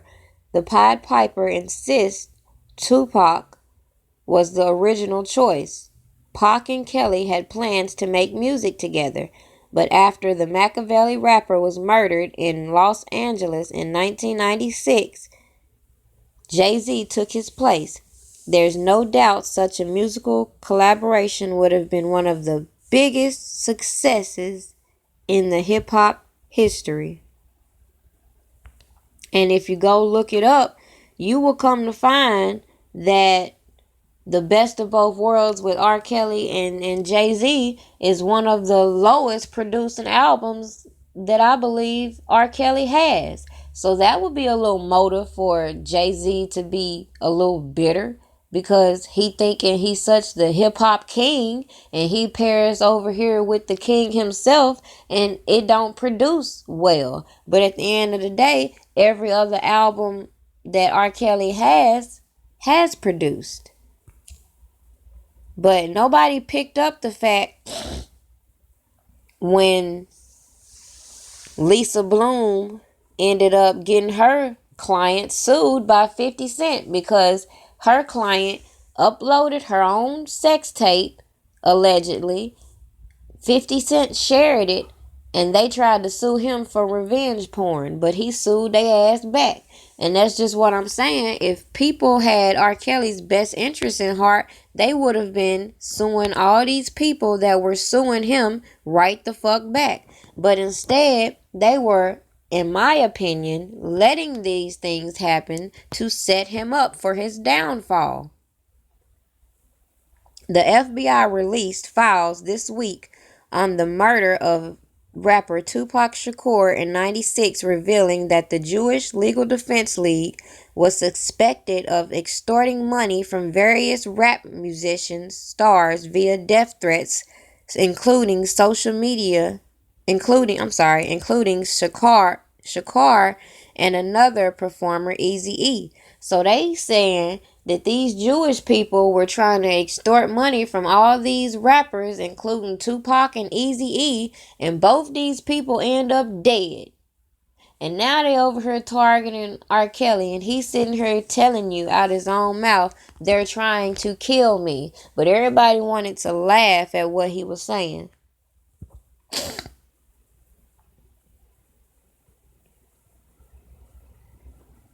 The people that are pushing these articles have so much to write about but don't want to go into court and testify. That's a little odd to me. And then you got Jay-Z over here adding to the false narratives with the things that he says, when at the end of the day he worships the devil himself with this do what thou will bullshit. They do shit. Aleister Crowley says they even have, even the Hollywood people, they have their own little cult, Scientology. But who's talking about that? Nobody.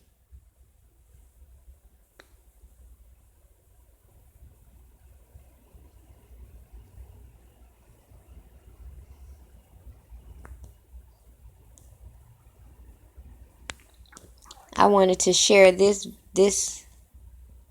I don't know who created it, but it would have been dope to see Tupac and R. Kelly. After more than Now this video, if you ain't never seen it, this why I'm finna share it. Because if you don't know nothing, you better know this industry will chew you up and spit you out. And it's all for an agenda. And people have talked about this from the 90s, about this secret meeting that has led to the destruction of the culture. And if you notice the trends nowadays, look at how music has slid down. And it's only because the music is being put out to influence people's decisions, and people are not aware of this. But let's make it 20 years, real. I finally decided to tell the world what I witnessed in 1991, which I believe was one of the biggest turning point in popular music, and ultimately American society. I have struggled for a long time weighing the pros and cons of making this story public, as I was reluctant to implicate the individuals who were present that day.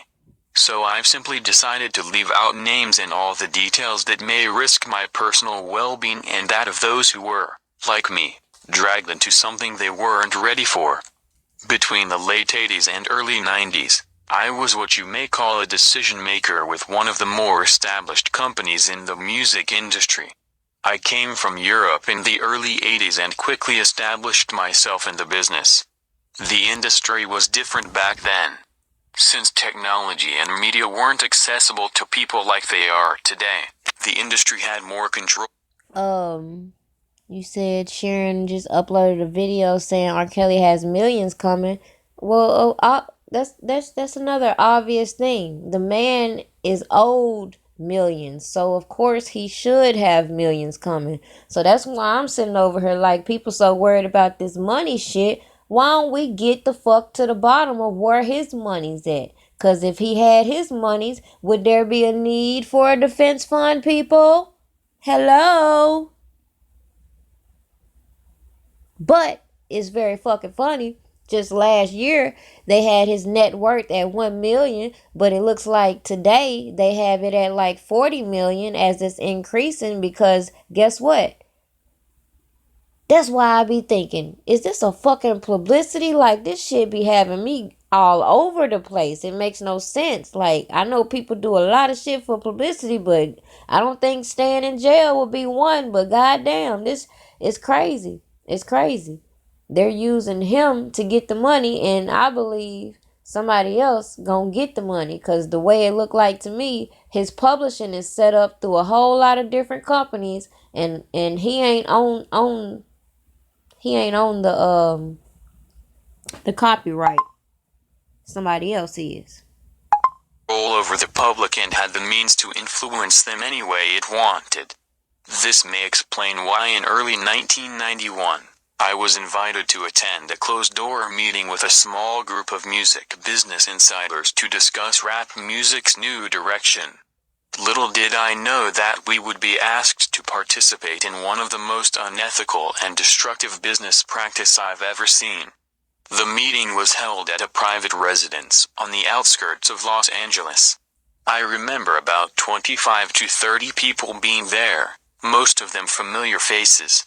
Speaking to those I knew, we joked about the theme of the meeting, as many of us did not care for rap music and failed to see the purpose of being invited to a private gathering to discuss its future.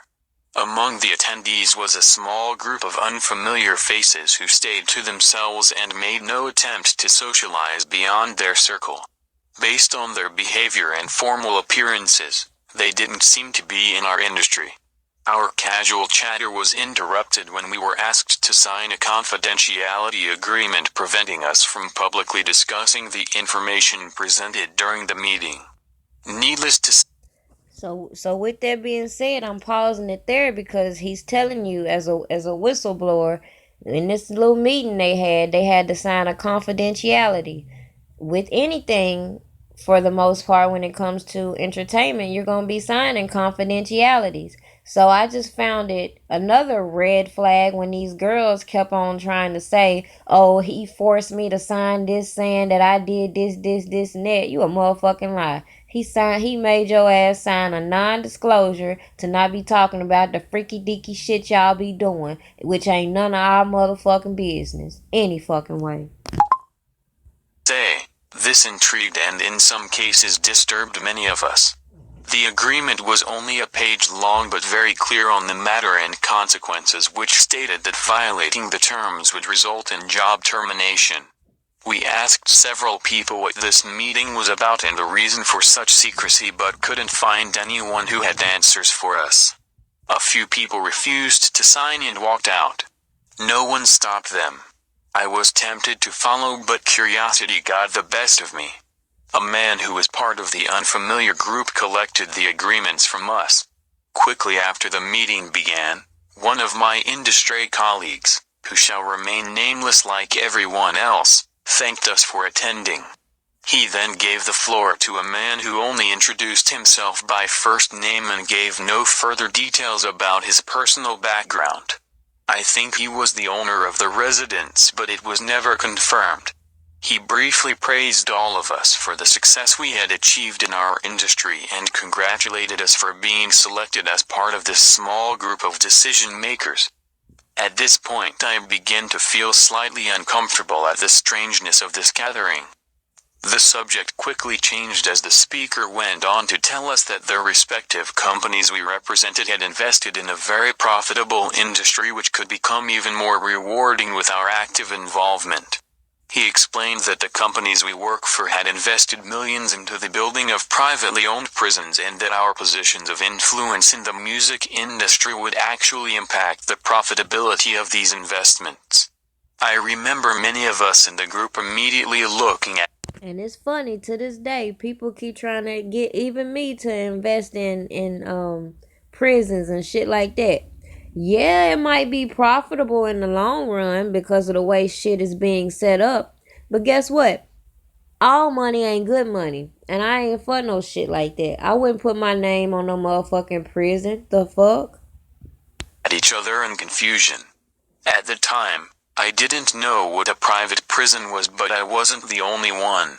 Sure enough, someone asked what these prisons were and what any of this had to do with us. We were told that these prisons were built by privately owned companies who received funding from the government based on the number of inmates. The more inmates, the more money the government would pay these prisons. It was also made clear to us that since these prisons are privately owned, as they become publicly traded, we'd be able to buy shares. Most of us were taken back by this. Again, a couple of people asked what this had to do with us. At this point, my industry colleague who had first opened the meeting took the floor again and answered our questions. He told us that since our employers had become silent investors in this prison business, it was now in their interest to make sure that these prisons remained filled. Our job would be to help make this happen by marketing music which promotes criminal behavior, rap being the music of choice. He assured us that this would be a great situation for us because rap music was becoming an So just think about this. They started with the hip hop. You don't think they moved on to the R&B? Just a thought. And how they're promoting this over sexualized imagery. They want women to be out here screwing me. What Cardi B say? F them, then I get some money. Then you got the city girls scamming on rich men. That's the move now. And people don't see this. It's like predictive programming. History repeats itself. I don't know how many times I got to say this. Increasingly profitable market for our companies, and as employee, we'd also be able to buy personal stocks in these prisons. Immediately, silence came over the room. You could have heard a pin drop. I remember looking around to make sure I wasn't dreaming and saw half of the people with dropped jaws. My daze was interrupted when someone shouted, "Is this a fucking joke?" At this point things became chaotic. Two of the men who were part of the unfamiliar group grabbed the man who shouted out and attempted to remove him from the house. A few of us, myself included, tried to intervene. One of them pulled out a gun and we all backed off. They separated us from the crowd and all four of us. The only logical sense I can make out of her over there saying don't send money because he has these royalties is straight like this. Find out who got them royalties, who got the publishing, who got the masters. Find out all that information, and you will make a whole lot of people feel a whole lot better in relying on the fact that he has royalties coming in. Well, as you can see, when a Fed case comes to play, they seize your motherfucking assets. So I want to see how that's gonna play out. I'll just sit back and watch though. Can't tell some people some shit. Us were escorted outside. My industry colleague who had opened the meeting earlier hurried out to meet us and reminded us that we had signed agreement and would suffer the consequences of speaking about this publicly or even with those who attended the meeting. I asked him why he was involved with something this corrupt, and he replied that it was bigger than the music business and nothing we'd want to challenge without risking consequences. We all protested, and as he walked back into the house I remember word for word the last thing he said: "It's out of my hands now. Remember, you signed an agreement." He then closed the door behind him. The men rushed us to our cars and actually watched until we drove off. A million things were going through my mind as I drove away, and I eventually decided to pull over and park on a side street in order to collect my thoughts. I replayed everything in my mind repeatedly, and it all seemed very surreal to me. I was angry with myself for not having taken a more active role in questioning what had been presented to us. I'd like to believe the shock of it all is what suspended my better nature. After what seemed like an eternity, I was able to calm myself enough to make it home. I didn't talk or call anyone that night. The next day back at the office, I was visibly out of it. So y'all can go finish up that if y'all want to see all of that. But I want to move on from that point to this point. Again, if you wanted to fool the public and keep them mentally slaves, look at the things you're going to do. In the past, they had to mutilate, they had to do a lot to keep the people dumbed down and not ready to fight back. But nowadays, all they got to do is keep promoting bullshit.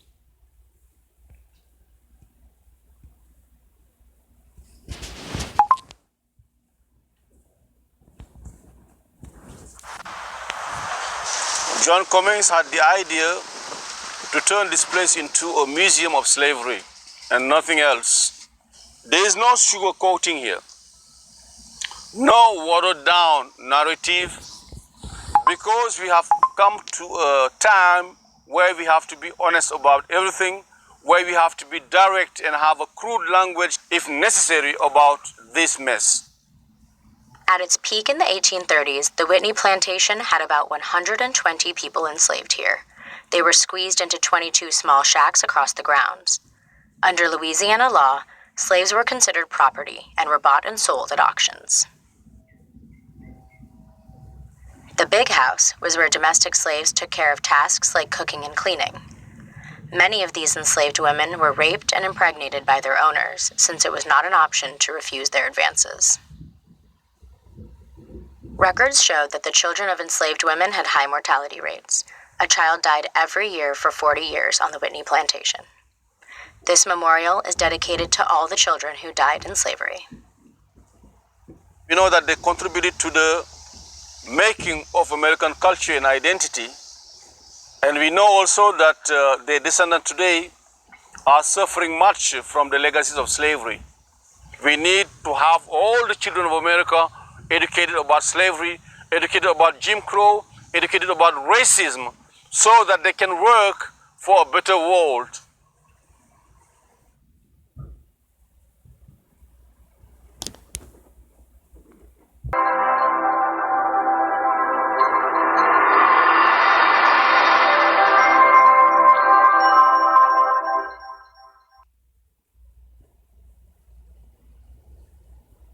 That slave play bullshit, and that's why we got to get on code and really start G-checking all this bullshit when they start doing it. You hear? Oh, they got all these Catholic priests, they ain't touching these people. We're going to have that same energy all across the board. That's the problem. See, I don't want to see people sitting up here yelling about some damn R. Kelly, and then when white mommy and daddy come in the room who's done the same shit, all of a sudden you start the energy change. Your energy gets different. No, y'all keep that same goddamn energy. You see me, I go in on all of them. I hit all of them hard.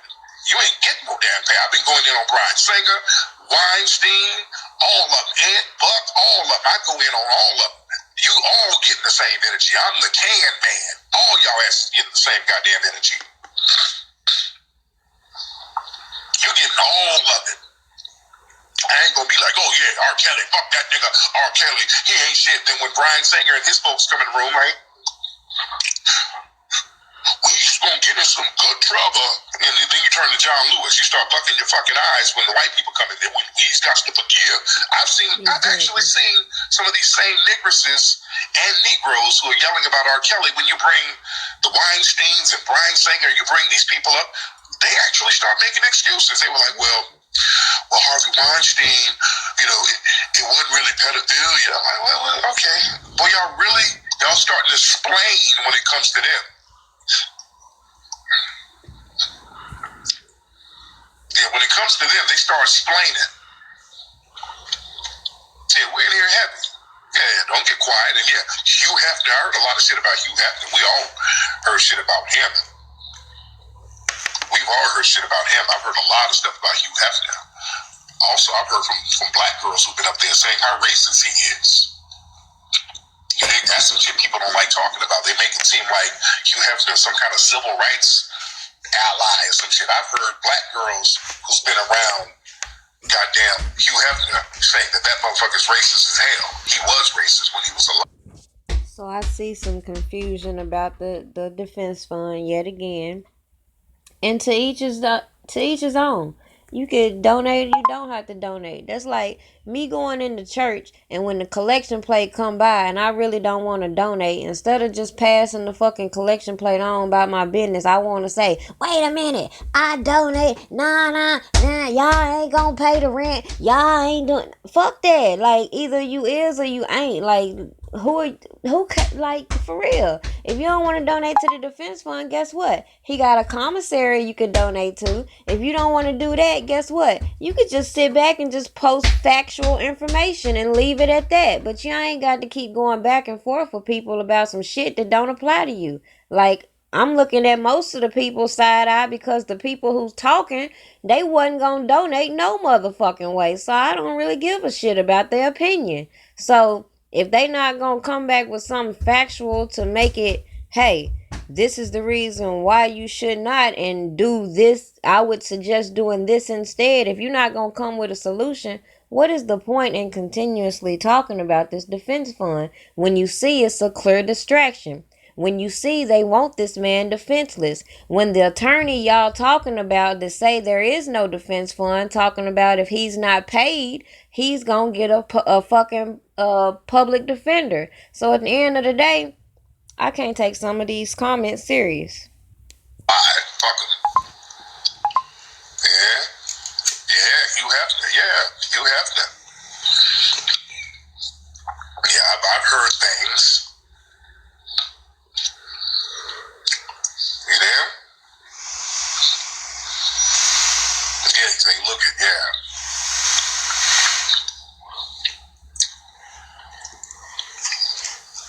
Maybe the guitar from Led Zeppelin, fuck the phone. Dude, man, Jerry Lee Lewis?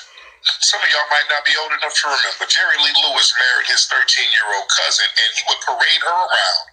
Jerry Lee Lewis is still alive today. He's still alive. They still play his records.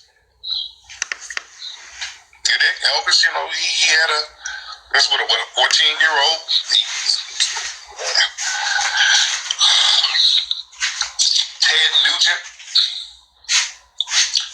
Ted Nugent's ass.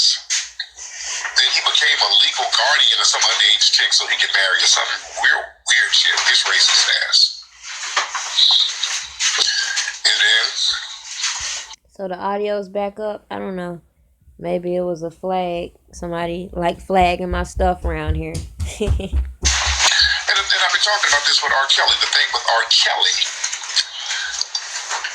the problem with this whole situation, and the problem people are having with it, is the way they're spinning it. Even with Dream Hampton, the person who directed it, the way they're spinning it, it's beyond. Same person who put out the fake Aaliyah marriage certificate is also spinning this Surviving R. Kelly, which is a play off of a fictional book, Confessions. What's the Daddy's Little Freak? How you go from Daddy's Little Freak to a motherfucking victim? Make that shit make sense. Just talking about R. Kelly, the narrative is morphing into, okay, this is a problem with black men. This is the narrative they keep on trying to roll with, and that's the problem. And we're calling that out. And when you call that out, they try to jump on to, you taking up for R. Kelly. You ain't thinking about the girls. See, this is a little bullshit game they play. They keep trying to use the victimhood of the girls to exploit that, to facilitate their own anti-black man hatred. Exactly. And their desire to buddy up with those white feminists. Exactly. And that's some shit we're not going to accept. Exactly. And let's go on deep with it. Because they won't sit here and play these games, but they forget. They forget all the things that have led up to the way these women have become. So let's talk about it. And let's talk about these video vixens who glorified sleeping with all these celebrities and then getting a bag.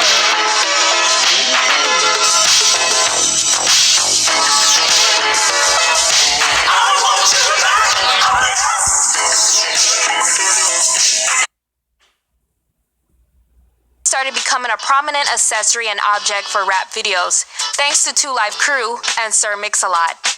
As the mid to late 90s and early 2000s came around, rappers relied heavily on women's looks to make their videos entertaining or catch viewers' attention. Oftentimes, we saw the same girls in all of the hottest music videos, but never knew their names or their stories. Things changed when King Magazine was created in 2002, and these eye candies started getting their own magazine spreads and interviews. Then other men's and hip-hop magazines followed. These magazines helped the women get their names out there and expand their brands to acting, music, and modeling for streetwear brands. Some girls relied on their beauty to get them screen time, and some others were extra scandalous just to be seen.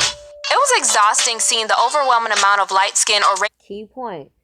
Some of them was extra scandalous to be seen, including sleeping with the celebrities and threatening to expose dirty little secrets, especially if those celebrities were married. Catch that. Racially ambiguous girls being front and center, but this era brought up the conversations about misogyny and colorism in rap culture. Here's what some of those women are up to today.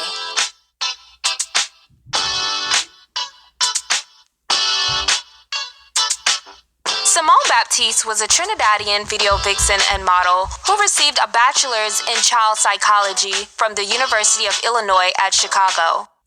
She gave birth to a daughter at 17 years old and worked as a substitute teacher at the time. She auditioned for Nelly's Model Search in 2003 and placed first. Soon after, she started appearing in apple bottom ads and had spreads in King magazine. She made appearances in music videos like Snoop Dogg's That's That, and most famously, Bobby Valentino's Slow Down. She later obtained a master's in mental health counseling. Her daughter has also followed in her footsteps.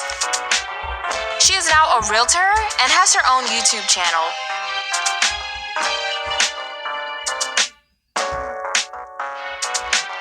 Nicole Rica is a Jamaican-born model and video vixen. Nicole has been featured in Black Men's Magazine, XXL Magazine, King Magazine, and Smooth Magazine. She appeared in videos like Jagged Edges, Where the Party At, Nas's Uchiwali, Nelly's Hot in Here, and Shake Your Tail Feather, to name a few. She also appeared as the cover girl of 2003's Reggae Gold compilation album. Nicole dated R&B singer Mario for some time and starred in his video for Crying Out For Me. She also had a small acting role in A Miami Tale. She eventually graduated from Florida Atlantic University with a bachelor's degree in fine arts. She is now a mother of at least 3 and owns her own belly casting company.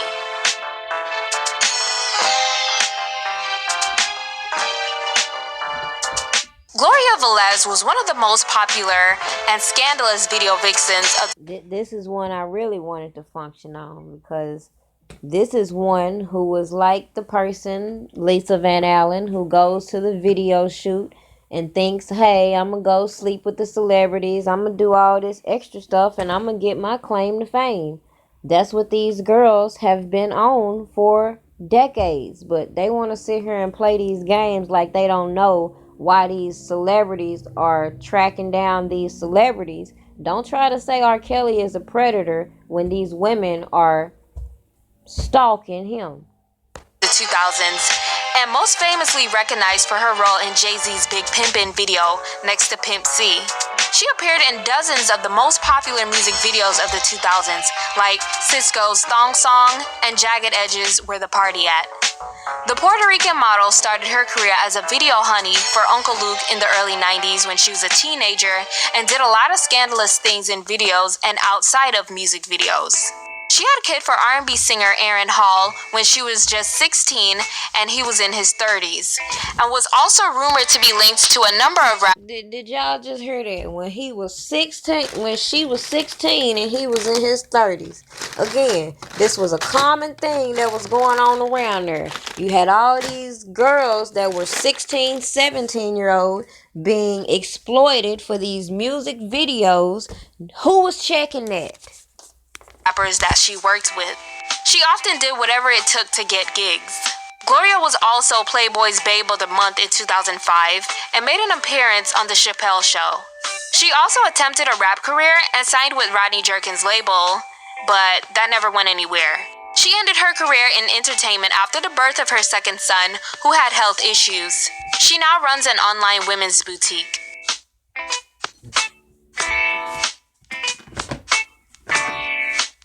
Jessica Cartwright is a model from Miami, Florida, and was one of the few brown or dark-skinned women that got a lot of camera time. At 15, she appeared in Ja Rule and Ashanti's Always on Time video. Yes, I said 15. She made appearances in videos like 50 Cent's Candy. Did you hear that? At the age of 15, this girl was marketed as a little piece of eye candy in these hip-hop videos. Shop, Lil Flip's Sunshine, and David Banner's Play. She also had features in magazines like XXL and Black Men's. She is now a realtor.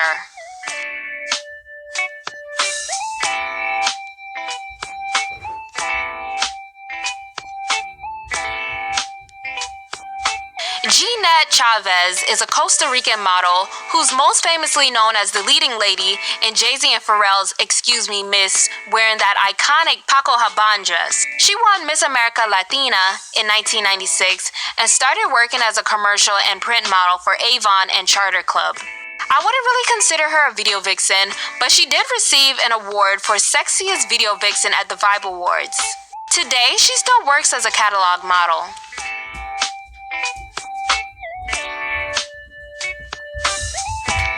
Sarah Rosette is a... So if you know that all these people have come out, the first ever 24/7 streaming entertainment like news channel is... have told you that people have tried to extort him, and you see this woman being represented by Lisa Bloom, who is Gloria Allred's daughter. If y'all want to keep continuing to let these people do this type of things, don't be surprised. Here, ET Live, with breaking news anytime.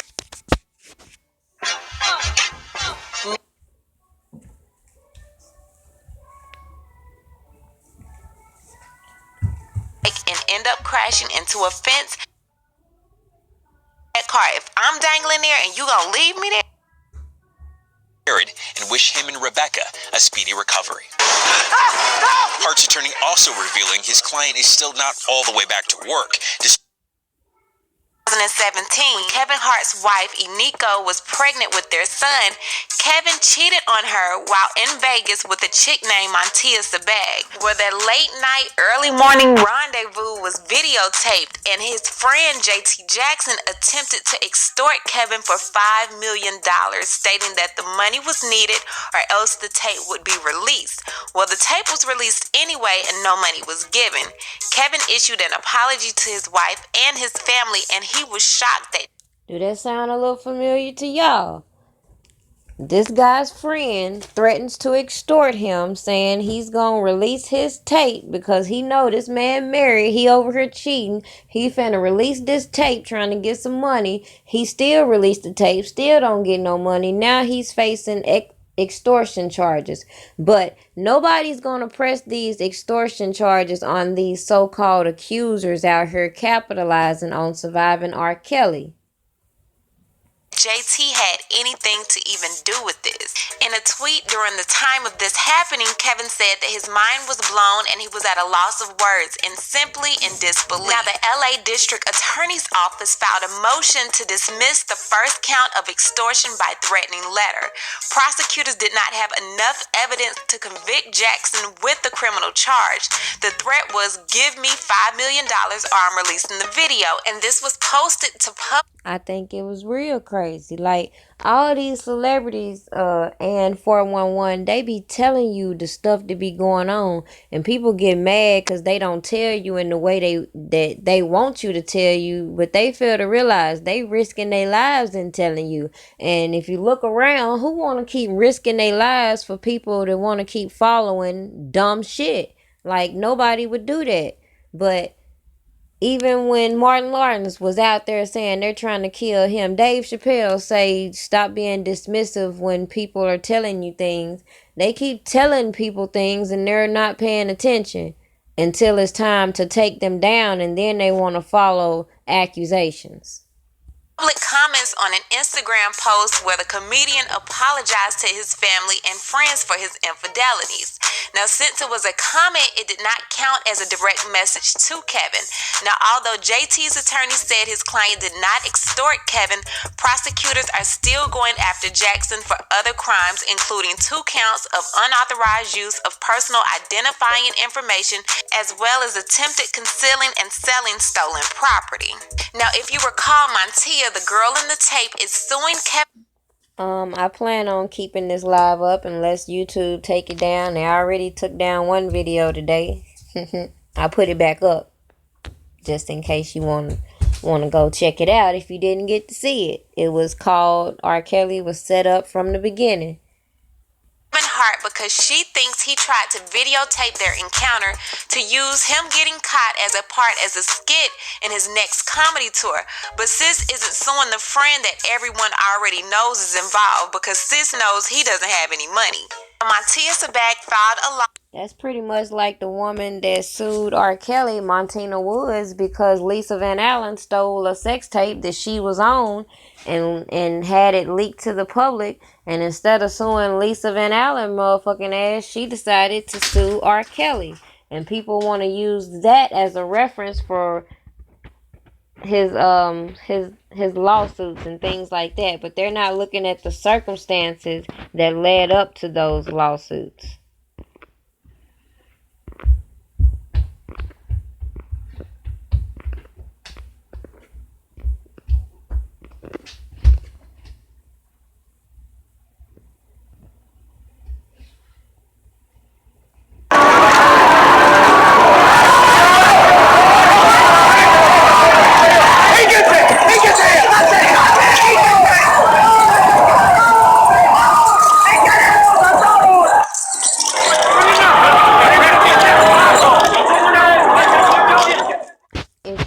I grew up watching movies like this, and I just don't understand how our people just ignore the history that has been put in front of you, and then not recognize how history is repeating itself. And just because they don't have you in chains, butt naked, and selling you off like that, doesn't mean they're not still operating in the same way.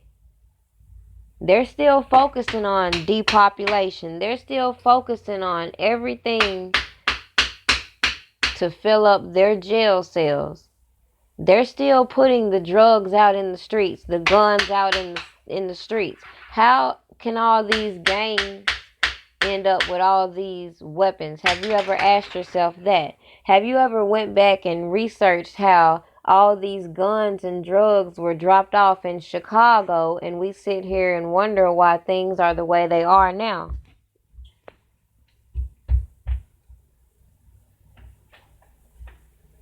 It's crazy. They've been selling off kids since the beginning. So do you think now, when you hear all these stories of sex trafficking, that people in high places aren't behind these organizations?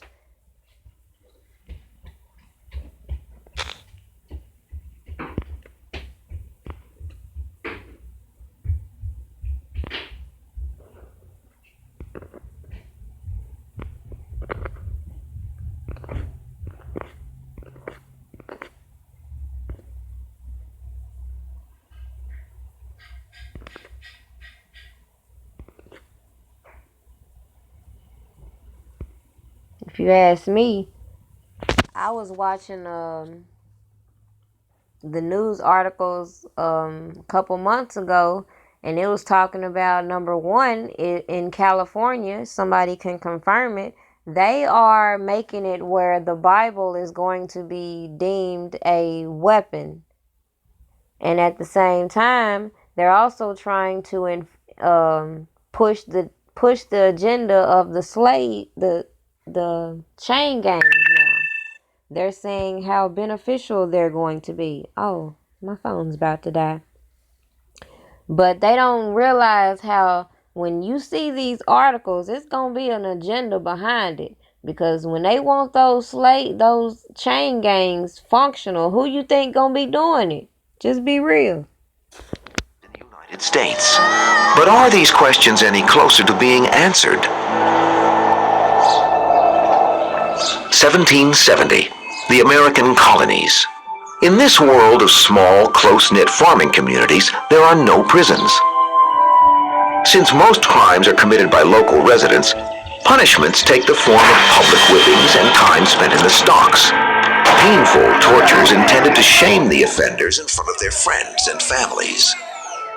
The publicness was important for a variety of reasons. Partly it was because these rituals were expected to express the public unity, and therefore the community as a whole was supposed. You hear that? Rituals. So you think even back then, if they were doing rituals, they haven't incorporated those same rituals in things such as entertainment, in politics, and all these other forms.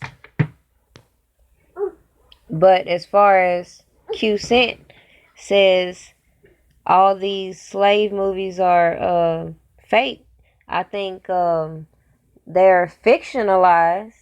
I think they are dramatized to the extent of they push those narratives out, but they don't go back further and let you know where it began. Because, like I tell people all the time, you sit here and read the Bible and hear about Jesus in Jerusalem, you hear about all these places in Africa, and you still are blinded by your culture. You see that the historians are so desperate to hide our true identity that they will go so far as to knock the noses off the Sphinx so that you can't see the culture behind it. You can sit here and go through all the evidence of our history and see that no, we didn't start as no fucking slaves, but we were made to be that. So to sit here and be acting like you don't recognize that, yes, they took kings and made them into slaves, then I don't know what to tell you, but to just dismiss the whole thing like slavery didn't happen, it fucking happened, and it's still happening. To participate in them. 18th century governments had to deploy a combination of the terror of these punishments and public opinion as a way of maintaining the legitimacy of the law. With the end of the Revolutionary War in 1783, America becomes a country on the move. Displaced soldiers and recent immigrants flock to urban areas, hoping to find a better life, but instead find extreme poverty and hardship. To survive, many resort to petty theft and robbery. The usual public punishments of lashings and the pillory have no effect on this new breed of culprits, and crime continues to grow. In desperation, law enforcement officials institute a new penal system. During the Renaissance in Europe, as artists and intellectuals were exploring bold new forms of expression, Africans and their descendants were captured, enslaved, and traded from the Old to the New World. But often forgotten is that a population of African people lived in Europe as well. Many were brought. So, like I was saying, they tell you we were slaves, but they act like that's where we started. No, we ain't started as no motherfucking slaves. Slaves were created. We weren't slaves to begin with. And I be tripping off the fact that people don't even know it's a lot of black people in France and stuff like that. Like, they really don't know. It's a lot of people that don't even recognize the fact that Dominicans are typically what we say Black Americans today. It's the same. Like, people, I see a lot of people that, again, have not sat back and tried to learn their culture, but will be quick to be labeled as black or niggers or and stuff like that, and not realize that you have a culture. And the reason why our rights are being so violated in America is because we don't know our heritage, and that is the problem. Everybody else got all these protections for them because why? They know their heritage. As servants or slaves, but some were free, as slavery was not a lifetime sentence. Some were even travelers themselves. Importantly, a few were recorded by the best artists of the period. Shout out T. Stevens. Good seeing you in here. Their faces and expressions preserved in paint and stone. In the Princeton University Art Museum, a collection of these works is being presented together. We are throwing light on a small population in Renaissance Europe, people of African ancestry, and really highlighting the extraordinary range of their contributions to society at that time. The Renaissance was an era of change, with movement to and from the European continent aided by better sea routes and faster ships. But this exchange went both ways. Ethiopian scholars and pilgrims arrived in Rome in the late 1400s, and in 1484, a royal Congolese embassy came to Lisbon. But what we discover is that many of them also came as scholars, as visitors, as merchants, and as diplomats. Begun at the Walters Museum of Art in Baltimore, revealing the African presence in Renaissance Europe, showcases works that examine this diversity. The fact that Slow as the sunset dyes the sea red. See, this is another reason why I can't take a lot of these schools serious, is because a lot of the history that I always wanted to know, I never could get to. I never could. You want to know why? Because they want to teach us this westernized history that shits on our history, and they manipulate our facts, and that was another red flag to me when I saw this Mute R. Kelly. Is I feel like the real agenda behind that movement is not only to take away his funds, but to make it available to start with all, you know how, like, for example, when Cardi B came out with the Please Me song, and then she wanted to sit here and argue up and down that it was Jodeci and other people that inspired it, when she not gonna convince somebody like me that that's not a playoff of R. Kelly's Sex Me. So it's gonna be easy to remove the person such as R. Kelly from history, have him wiped off. You'll see it all over Billboard. You see it all over these reports when they're removing R. Kelly's name. Why? Because they want to put somebody else in the spot. And we see that same thing with our history. When they don't like the facts, they want to whitewash it. That's why I could never get down with the 10 Commandments. I never watched Cleopatra. I never watched none of that bullshit because y'all got the wrong fucking characters in there. But damn, my phone finna die and I was just getting good. Shit. But anyways, I'm gonna have to come back when I get my phone charged. I might upload pre-recorded. I might come back live. We gonna see. But I'm gonna get back to this. Cause this is a topic for me. When people sitting over here acting dumb talking about the law ain't for us, I fucking know that. And if you can't see that clear as day with this case with R. Kelly, goddamn it, I don't know what to tell you. We could go down history and show you all the cases that shows us this same scenario with a different character. Period. But I'm going to get off here before my phone die. I'm going to get back to y'all later. Have a great day. Follow me on my social media if you like. I usually don't say that because, hey, on my Facebook page, it's my personal page under my real name, and you can't come for me on my real page like I ain't gonna come back for you, because me and Prima Donna, we two different people. Prima Donna is a fictional character, but Shanissa will cuss you the fuck out and think nothing of it. So don't play with me on the internet today. Okay? Have a good one.